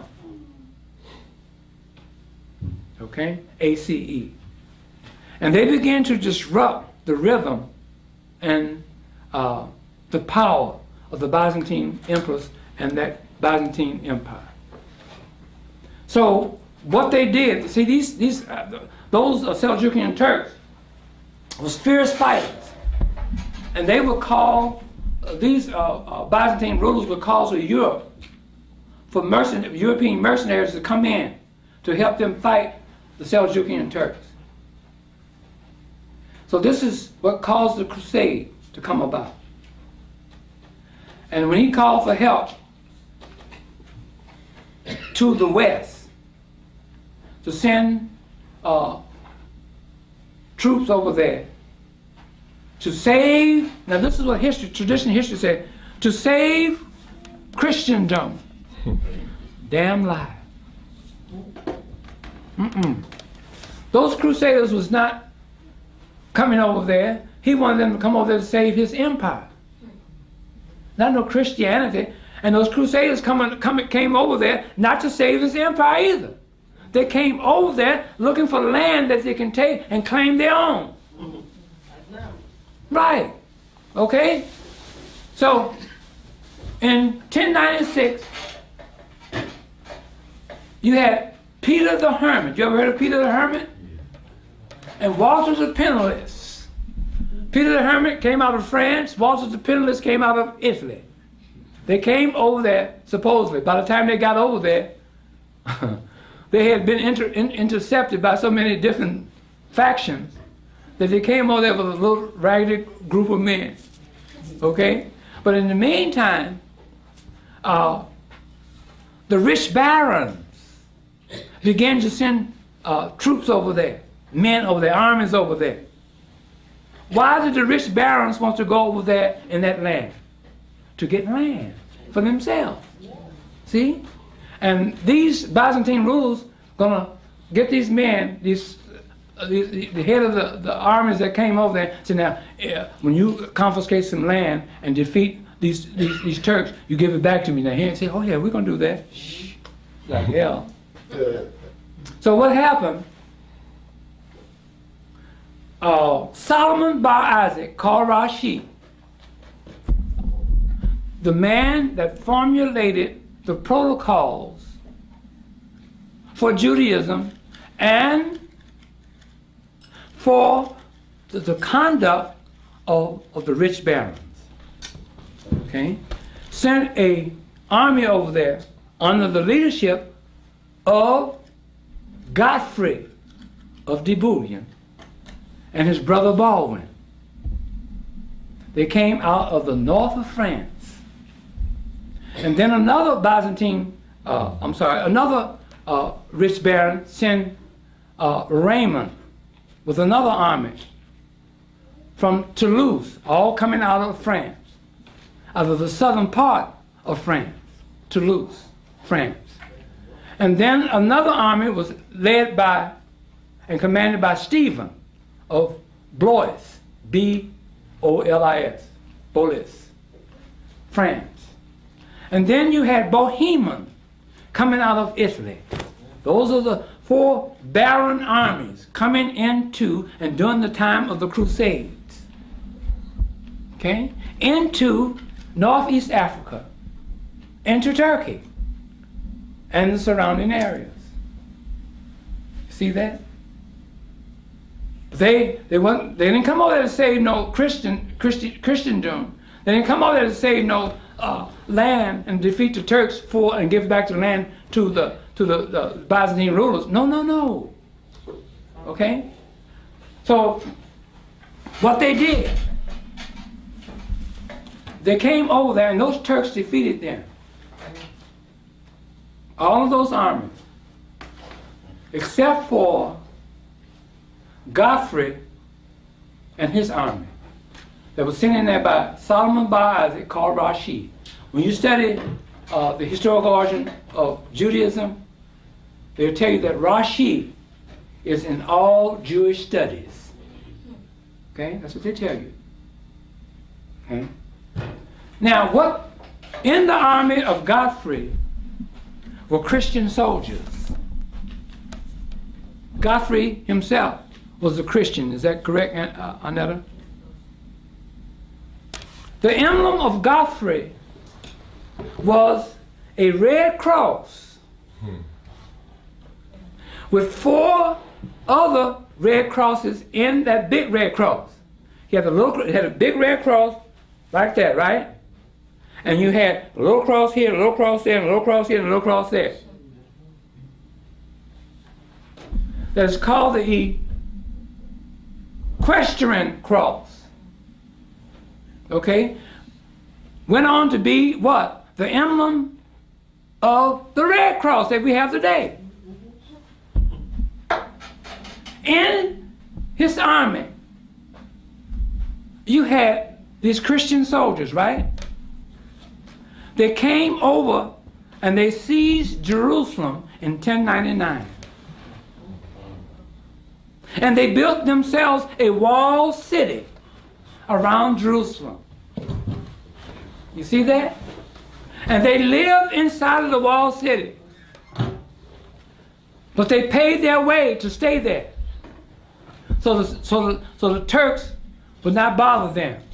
They paid a dihemi tax. See? A dihemi tax is paid to a sovereign power for me to stay where I want to stay on this land, which is your land, without being in other words, rent. Okay? And those inside that compound that they built, guess what organized within the Godfrey and Baldwin's army?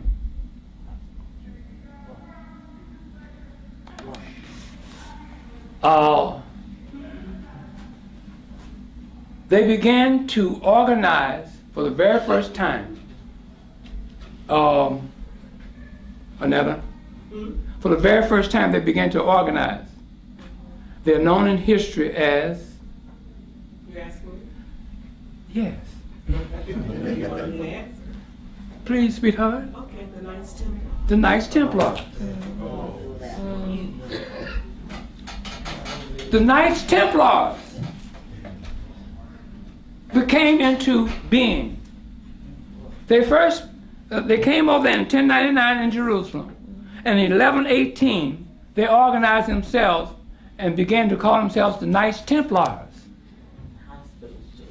Okay, and the Hospitallers was over there too. That's the White Cross. And then, see, and then in 1118, 10 years later, they got their emblem, which is the compass. The compass is nothing but 2 pyramids, one up and one down. Okay? And those 2 pyramids is known today also as the Star of David.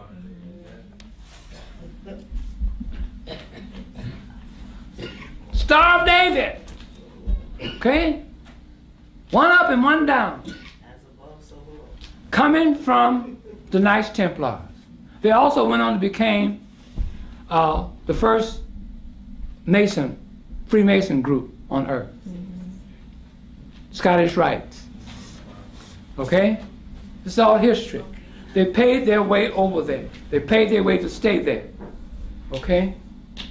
Then other rich barons began, now listen to this, began to go to them because Solomon Bar Isaac was a rich baron out of Treves, France, who was a wine grower, vineyard owner, the one that laid the foundation for Judaism and the protocols for the rich barons. Okay? He said, when you get over there, find this land, any kind of land, and build me a temple. Okay? So his name was Solomon Bar Isaac, called Rashi. So they built a temple of who? Solomon. Inside that wall compound. And then the other rich barons began to do the same thing, having these Knights Templars to build them temples over there. And that's how, from the rich barons giving them money to stay there, that's how they was able to pay their Jehemi tax for 192 years. Until 1291, when the Mamelukes out of Egypt ran them out of there. And they went into the island of Rhodes, they ran into Scotland and began to create what is known as Scottish Rites. That's your first, those were your first practitioners of Judaism, the religion. But it wasn't like it is today. But that goes into another history. So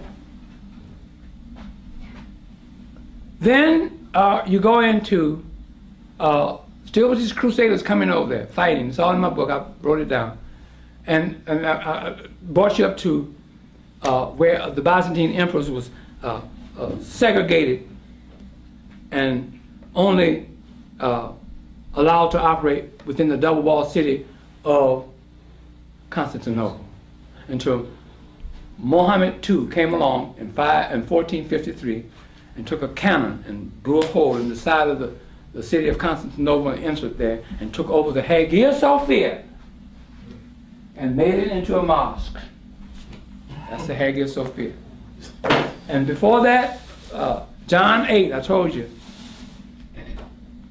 went into Florence, Italy at the Council of Ferrara and gave up the donation to Constantine, and then that's when they moved the seat of Christianity into Europe.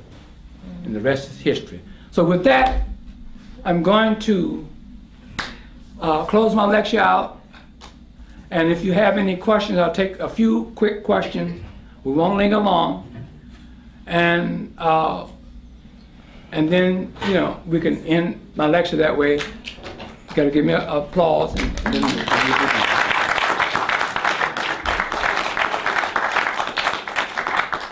Thank you very much. Are there any questions? When did Islam come in there? Islam does not come in until the Quran is created. And the Quran was created by Jews. They began to write and create the book that we know today as the Quran. They began to write that book in 1870 in Syria. Okay? You're not listening. 1870 in Syria. Jewish scholars from France began to create that book. It was the Alliance Israelite Universal of Paris, France, sending a group of rabbis and scholars and writers into Syria. Because during that time, they had Monophysitism. I'm sorry, Mohammedanism. I'm getting a little tired. They're having Mohammedanism then. Okay, it's in my book. But to get to the Islam part, always remember, Islam is a religion based upon a book called the Quran. The Quran and the religion called Islam was created by Jews. They created that religion by creating what is known as the Quran. Okay, 1870. It took them, when they began to write and create this book that we know today as the Quran, and it took them 49 years, okay, to complete that book called the Quran. And in 1919, the Arabs accepted that book. In 1919 now, after World War I. World War I was from 1914 to 1918. In 1919, the Arab world accepted what is known as the Quran. And they had, guess when they had the first meeting in Islam's history? 1926. It's in my book. I'm the only one that's bringing it out. So the Crusades wasn't fought between the Muslims and the first Crusade wasn't between the Muslims and the Christians? No. That's what tradition says that. History doesn't say that. See, history says that these crusaders came over there. They weren't interested in saving no Christianity. Okay, they wanted land over there. I think it's important kind of to bridge us a little bit. But being, they were paying a toll or dihemi to whom? I think it's important to mention. They was paying a dihemi to the Turks, to the Seljukian Turks or the Ottoman Turks over there. Okay, that's who they was paying a dihemi to. Like I told you, the word dihemi means a tax. And then those later years, those Knights Templars became dihemi bankers. Okay, they collected the taxes for the capitalists who loaned money to the rich monarchs and merchants over in Europe. And they became tax collectors. They were called dihemi, tax collectors. And Jesse Jackson called them Hymies. Okay? And you see, you spell dihemi, D-H-I-M-M-I.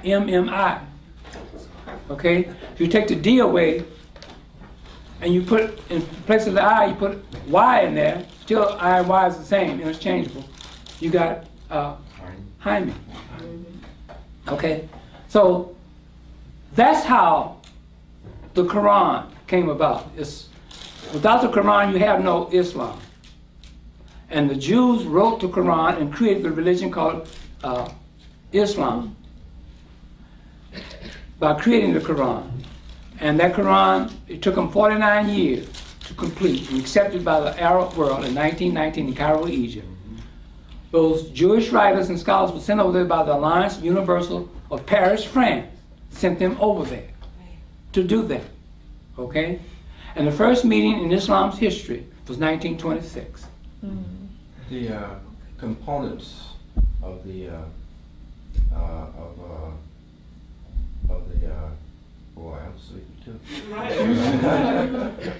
The components of the book, the Muslim book, the Quran, the components of it. What makes it up? Well, you got surahs in there. Okay? The surahs mean chapters. Well, that's what the Jews got that. They got that from the Jews. The Jews wrote that and created surahs. Instead of chapters, they said surahs. You studied Judaism, they said the surah was in Iraq. Okay? And that, they call it in Iraq Babylon. It was in Babylon. That's where the Torah, a center where the Torah was studied. Okay? So I put it in my book. So that's one of the aspects. And then they say, see, the first God of Islam was not Allah. It was Rahman. The name Rahman, the compassionate, preceded every chapter in the Quran created by Jews. And then they dropped Rahman and they got Allah. And they took Rahman and boosted Rahman up and gave him another function. What function is that? Rahman. Huh? Ramadan. See? That's what they did. This is history. They made Ramadan out of this. See? Another thing from the Jews. See? The Day of Atonement. Ashura, the Jewish Ashura. Meaning the Day of Atonement. They made Ramadan for the Muslims. For the Arabs. See, this is all history. So people sitting up, the Muslims were watching, they don't know what they're talking about. Islam alaikum, alaikum salam. They don't know what they're talking about. The Jews created the religion for them. And they don't even know that. Little Walter Williams, comes along and tells the world, the African world, this is what's happening with Islam, guys. Little Walter Williams. Outside of the surah, the other components, the Old Testament. Well, you got, see, what makes up the Quran, I'm glad you brought that up. What makes up the Quran, like I told you before in the previous lecture, is the two sets of books. The Old Testament, which is the Pentateuch, and Psalms, written by Jewish writers, and the four Christian Gospels. That's your Quran there. Now, they tell the Muslims that the angel Gabriel taught the Prophet Muhammad in 622 AD what God wanted Muhammad to give to mankind. Muhammad was illiterate, This is how the story goes. And that he memorized by way of mnemonics, which means memory, all of the Quran that was given to him by the angel Gabriel. You see that? And that he dictated to his scribe what the angel Gabriel had taught him. Okay? Thus creating the Quran, thus creating Islam. But now wait, now hold it. Here comes little Walter Williams. He comes along and says, well, something's wrong with that. Because if I investigated the angel Gabriel. And I found out that angel Gabriel was a little bird. So now how can a little bird teach a supposed human being anything? Suppose Shabazz will bring Dr. Walter Williams to this institution to give a lecture, and I end up being a little bird. Huh? You all are human beings out there. I'd be asking, may I Lord help? You look. Anyway, it don't work. And guess who taught the angel Gabriel? The angel Israfil. Israfil is one of the archangels of the 4 angels of Islam. Israfil is a 6-tongued hairy monster. 6-tongued hairy monster. See, you got the angel Gabriel, Israfil, Raphael, and Mikael. Those are the 4 angels of Islam. Okay? So now how can a bird teach anybody? How can a 6-tongued hairy monster who taught the angel Gabriel? Huh? And then, now how did Jewish writings get into Islam, the book called the Quran? That was my question. How did he do it? Jews put it in there. But my question is also is the continent which is now known as Saudi Arabia, and the people that they call Ethiopians that were once inhabitants of Arabia before the people that you see of my complexion or a little bit lighter, they call Arabs. How did the infusion of Judaism create Islam? Were they there? Because when you say Jew, you're talking about the Caucasian. Did you? No. You talking about? See, you think Jew is a race? No, it isn't. All right, wait. Now, don't say you think about Caucasian. Well, Sammy Davis Jr. was not Caucasian. He was a Jew. Yeah, but we're talking about back then. Well, no, we're talking about anybody of any race, creed, or color can embrace a religion. Right. So you don't say it was Caucasian. Well, you said the Jews of France sent a group into Syria for the sole purpose of creating literature known today as the Quran for the Mohammedan world, for the Arab world. That's how it happened. It was just okay, you take, you heard of the Falashas? Right. Okay. The Kushim? Let's deal with the Falashas. Okay. The Falashas of Ethiopia, is that correct? Correct. It was that same group, the Alliance Israelite Universal of Paris, France, sending Joseph Halevi into Ethiopia to create what is known today in history as the Falasha Jews. They did that. No one is telling you this, but they did that. Okay? In 1867, Joseph Halevi came into Ethiopia. The next time I come, I'll elaborate on that. Okay? So now here you have the same Alliance Israelite Universal of Paris, France, sending a group of writers, rabbis, and scholars over there in Syria to create literature for the Mohammedan Arabs. Because Judaism already had published their literature in 1475. The Christians had their literature printed in 1516, the Novum Instrumentum. But the Mohammedan world had no literature. Because it was also the Ottoman Empire that actually spread Islam. It's not, the Ottoman Empire did not spread Islam, it spread Mohammedanism. Okay. That's what they spread, not Islam. Okay. See, Islam is a religion based upon a book called the Quran. Without the Quran, you have no Islam. And I said before that before the book of the Quran was created, you had Mohammedanism. So the Ottoman Turks, beginning in 1300, and they began to enforce and the spread of Mohammedanism. See, the life and biography of Muhammad came from one man, an African out of Spain. It's in my book. His name was Sheikh Al-Akbar Muhyiddin Ibn Ali, aka as Ibn al-Arabi, alias Muhammad. See that? Now, they took his life and biography and made the Prophet Muhammad of Islam from that. Okay? He died. He was born in Spain in 1165. And he died in 1240 in Africa. And his followers and disciples began to spread his teaching, and is known today as the Mohammedanism. And when this was in 1239, and then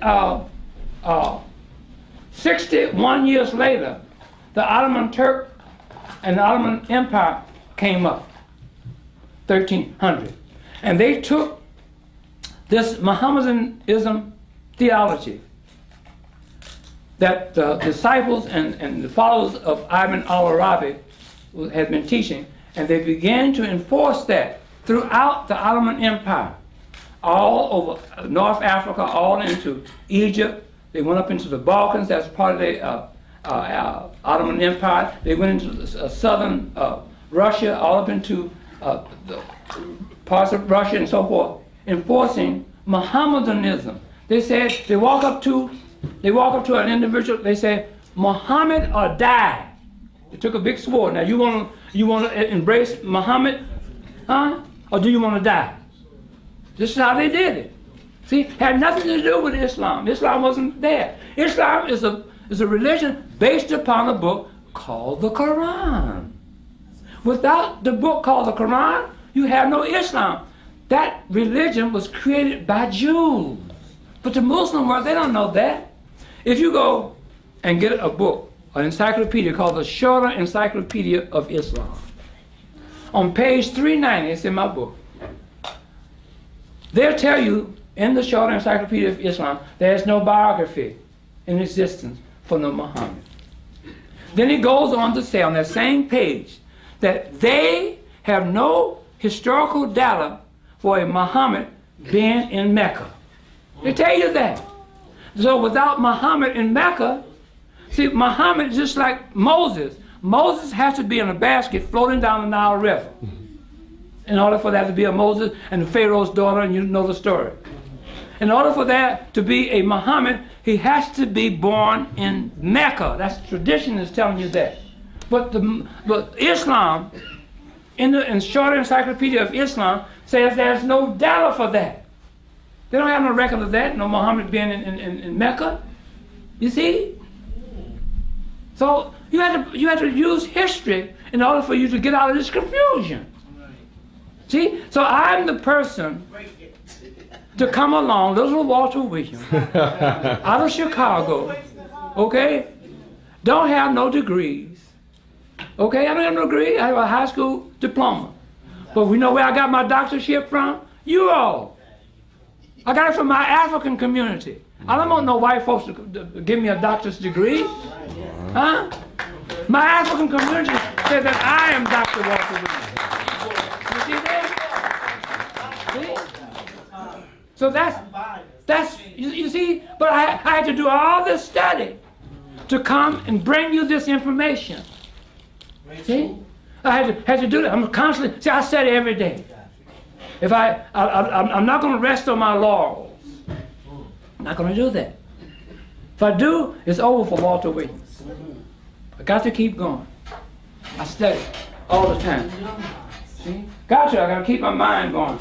See, since I'm a young man, I got to keep going. See? So these are notes here. Okay? I got to study these notes a little bit more and put it up here. See, so I can come off and bring you dates. and things that happened on those dates. See?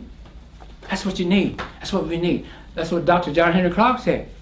He said, our people do not know history. They need to study European history as well as their own history. So I've done that. Roger. Yes. Going back to the last question back here, regarding the fighting that took place between the Crusades and the Seljuk Turks. He was saying Muslims, but we know that he meant the Turks. That's who it was with. Would you not describe them as monophysites? Yeah, they were a faction of monophysitism. They didn't believe in no, they didn't accept no Christ, no Jesus Christ as a human being. Because Jacob Bardaeus, who evangelized among them in 543 under the suggestion and the appointment of the wife of Justinian I, Theodora. You remember me telling you that they built for Jacob Bardaeus this building that is known today as the Jacobite Church, to use as a headquarters so he can go out among the Arabs and evangelize among them and bring them a monophysitic theology. And this is where you get, and see, when Ibn al-Arabi, Sheikh al-Akbar Muhammad Ibn Ali, aka as Ibn al-Arabi, alias Muhammad, he came along with monist theology. See? And when you deal with Islam, they always going to tell you about the one, right? That comes from monist theology, a monism. What is monism? Monism says that everything comes from one substance. That's monism. See? So when Ibn al-Arabi came along, alias Muhammad, that was his theology. It's in my book, Historical Origin of Islam. And this is what monism means. And that's where you get monism, or that one concept that's attached to Islam. Is monotheism the same thing as monotheism? It's the same thing as monotheism? No, not quite. It's on the same order. Yes, I would say on the same order, but different wording. Yeah. I would, yes, I would say it grew out of that. Okay, it's important to take our minds back briefly to the polemic or the argument between the monophysites and the diaphysitics. Right. Okay, and then you have an evolution, more or less, of the monophysites who began to embrace the monotheism, the monism, okay, which eventually becomes Mohammedanism, which eventually becomes Islam. So it's an evolutionary process, okay, growing out of the original polemic between, you could say, the Christians in a sense, the diaphysitics and the monophysitics. Okay, so there was a connection there. So yes, that was the battle. So Rashid was black, everything was black, Rashid was black, when did the Quran, they were black? I was... Who? Did the Quran? No, these were white folks out of France. See, and see, the same group, the Alliance Israelite Universal of Paris, France. You ever heard of the Limas? Supposed to be a Jewish sect down around South Africa. You ever heard of the Limas? The Limas? You remember that they went in there. The Jews took some DNA samples from their jaws. Yes, that's what I'm talking about. Yeah. Okay. Well now, guess how they got to be Jews?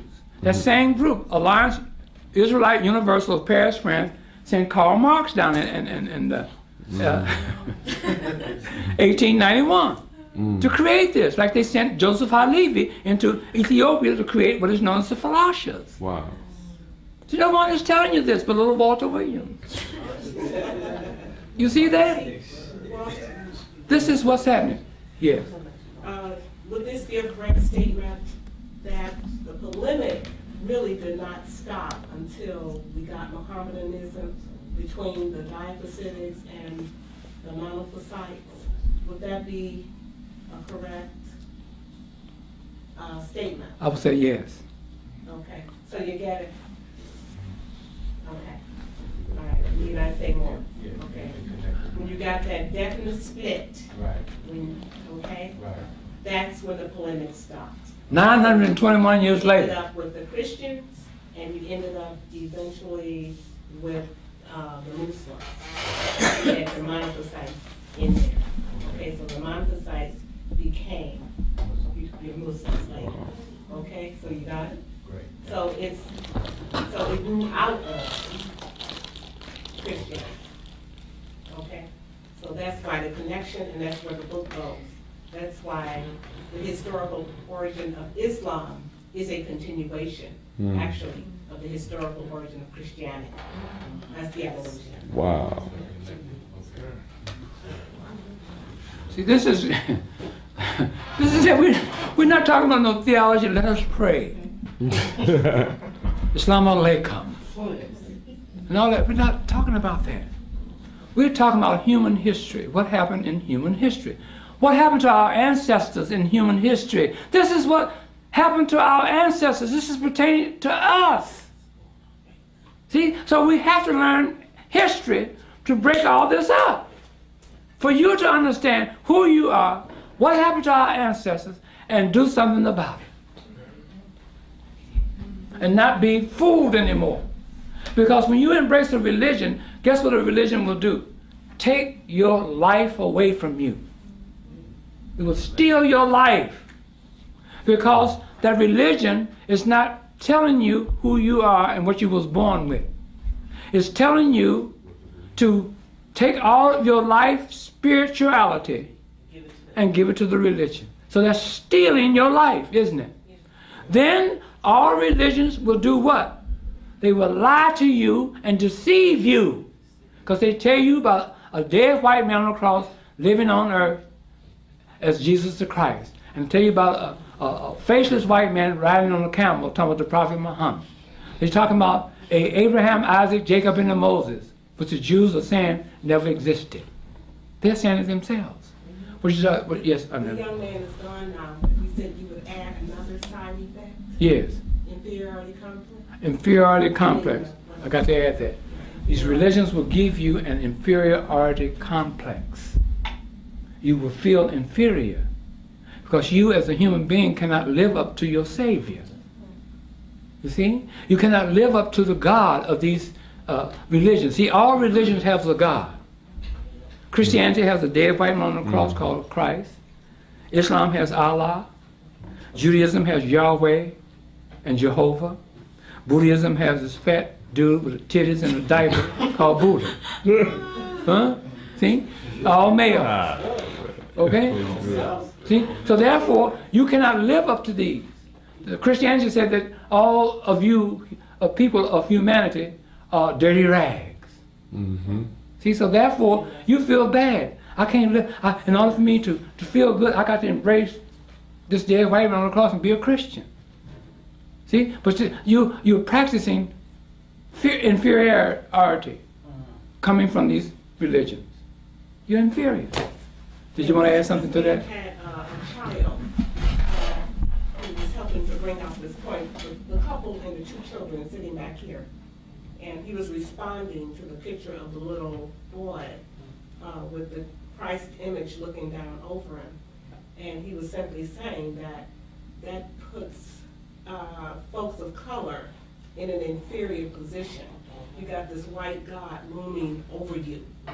Okay, so therefore you will always feel inferior to that. Correct. Because it's being presented to you as the superpower.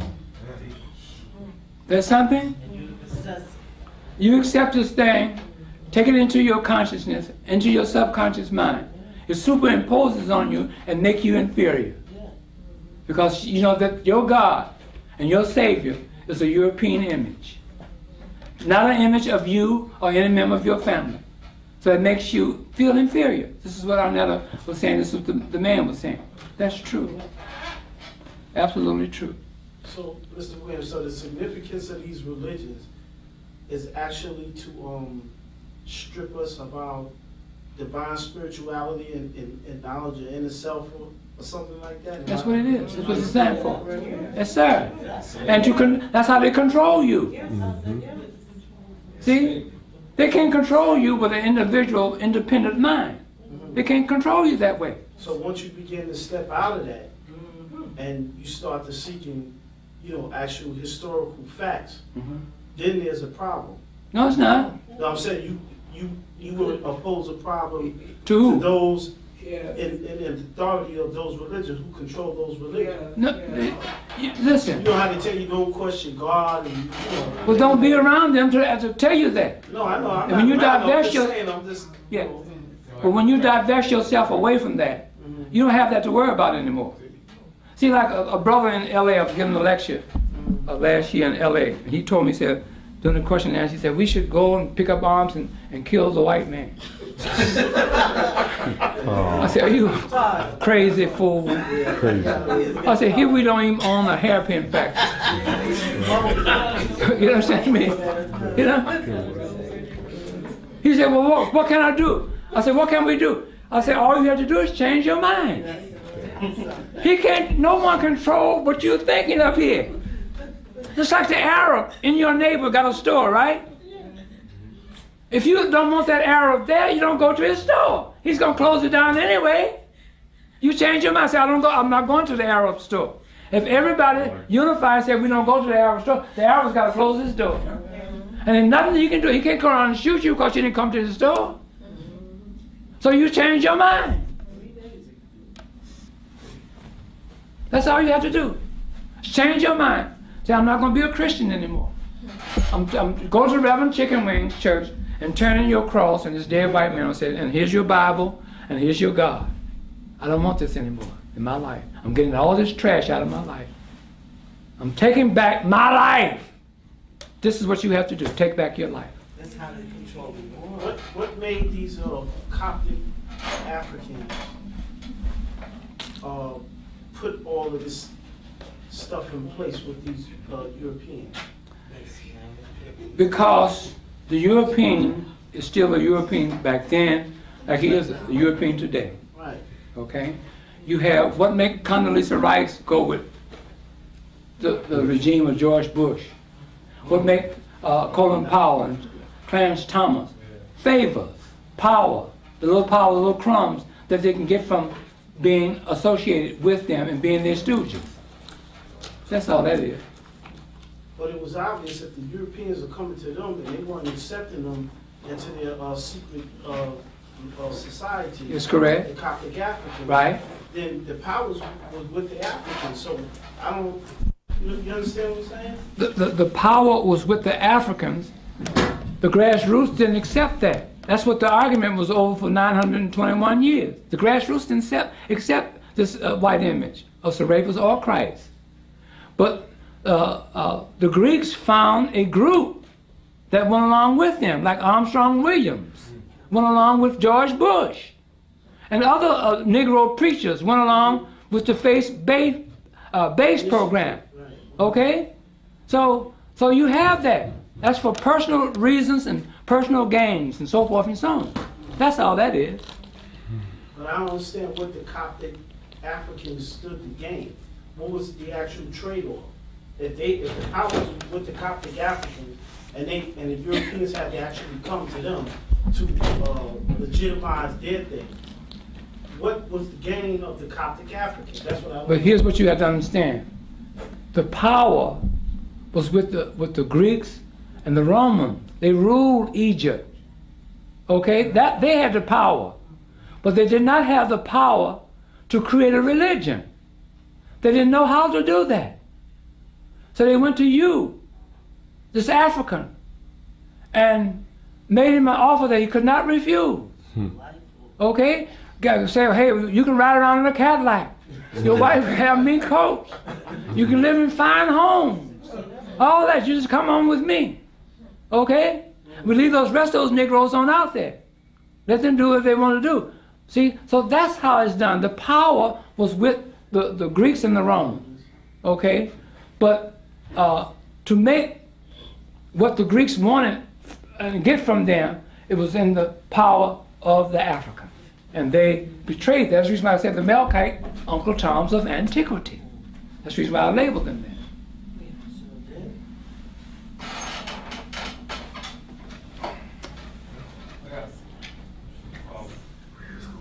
Yes, sir. You said 1926 was the first conference of Islam, right? The first meeting in First Islam's meeting. history. Where was it at? And what was coming out of this meeting? It was in what they was doing. See, the fall of the Byzantine government it was defeated in World War I. World War I is 1914 to 1918. Okay. The last of the Ottoman Sultanate was in 1919. The Sultanate, or the Sultan, who was the head of the Ottoman Turkish Empire, whoever it may have been, was also the head of the Mohammedan world. You got that? Okay. It was the head of it. So since the Ottoman Turkish Empire fell, there was no Sultanate anymore. So what they was trying to do was, since they got Islam with this Quran coming out in 1919, they was looking for a caliph. He wanted someone to be the head of Islam, a caliph. That's what they was looking for. They was looking for a caliphate. And the first meeting that they had was in 1926 in the area they call Mecca. If you go to Mecca, see, Mecca is a very modern city. And that was the world's first Hajj. 1926. Based on this meeting. Based on this meeting, yeah. Now, the Muslims, we went to, me and my wife, we took a trip, a 10-day trip from Chicago, and we flew into D.C., rented a car, and began to travel. And we stopped in this mosque in Washington, D.C. And while we were there, long story short, we always buy literature of always snooping around, trying to find something. See, I'm Sambo, okay? You know, Sambo and a Little Black Sambo. I'm not Little Black Sambo, but what's that? Uncle Tom. Remember Uncle Tom's Cabin? Sambo is the one that did all the talking. He told white folks stuff. Uncle Tom didn't do anything. Uncle Tom can see 10 of us get killed. He wouldn't say nothing. He's an old Uncle Tom. But Sambo is the one that talks, see, and tells, right? So I'm the Sambo of the African community. I come and talk to you and tell you things. You see? So I'm your Sambo.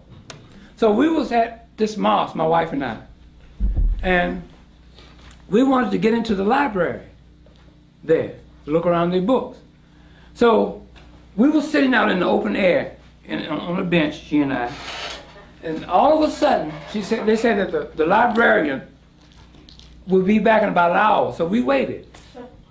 So all of a sudden, a brother walks up to us and handed me 3 hardback books. I said, okay, thank you. And I left. And when I got home, back to Chicago, after we made our 10-day trip, I looked in this book.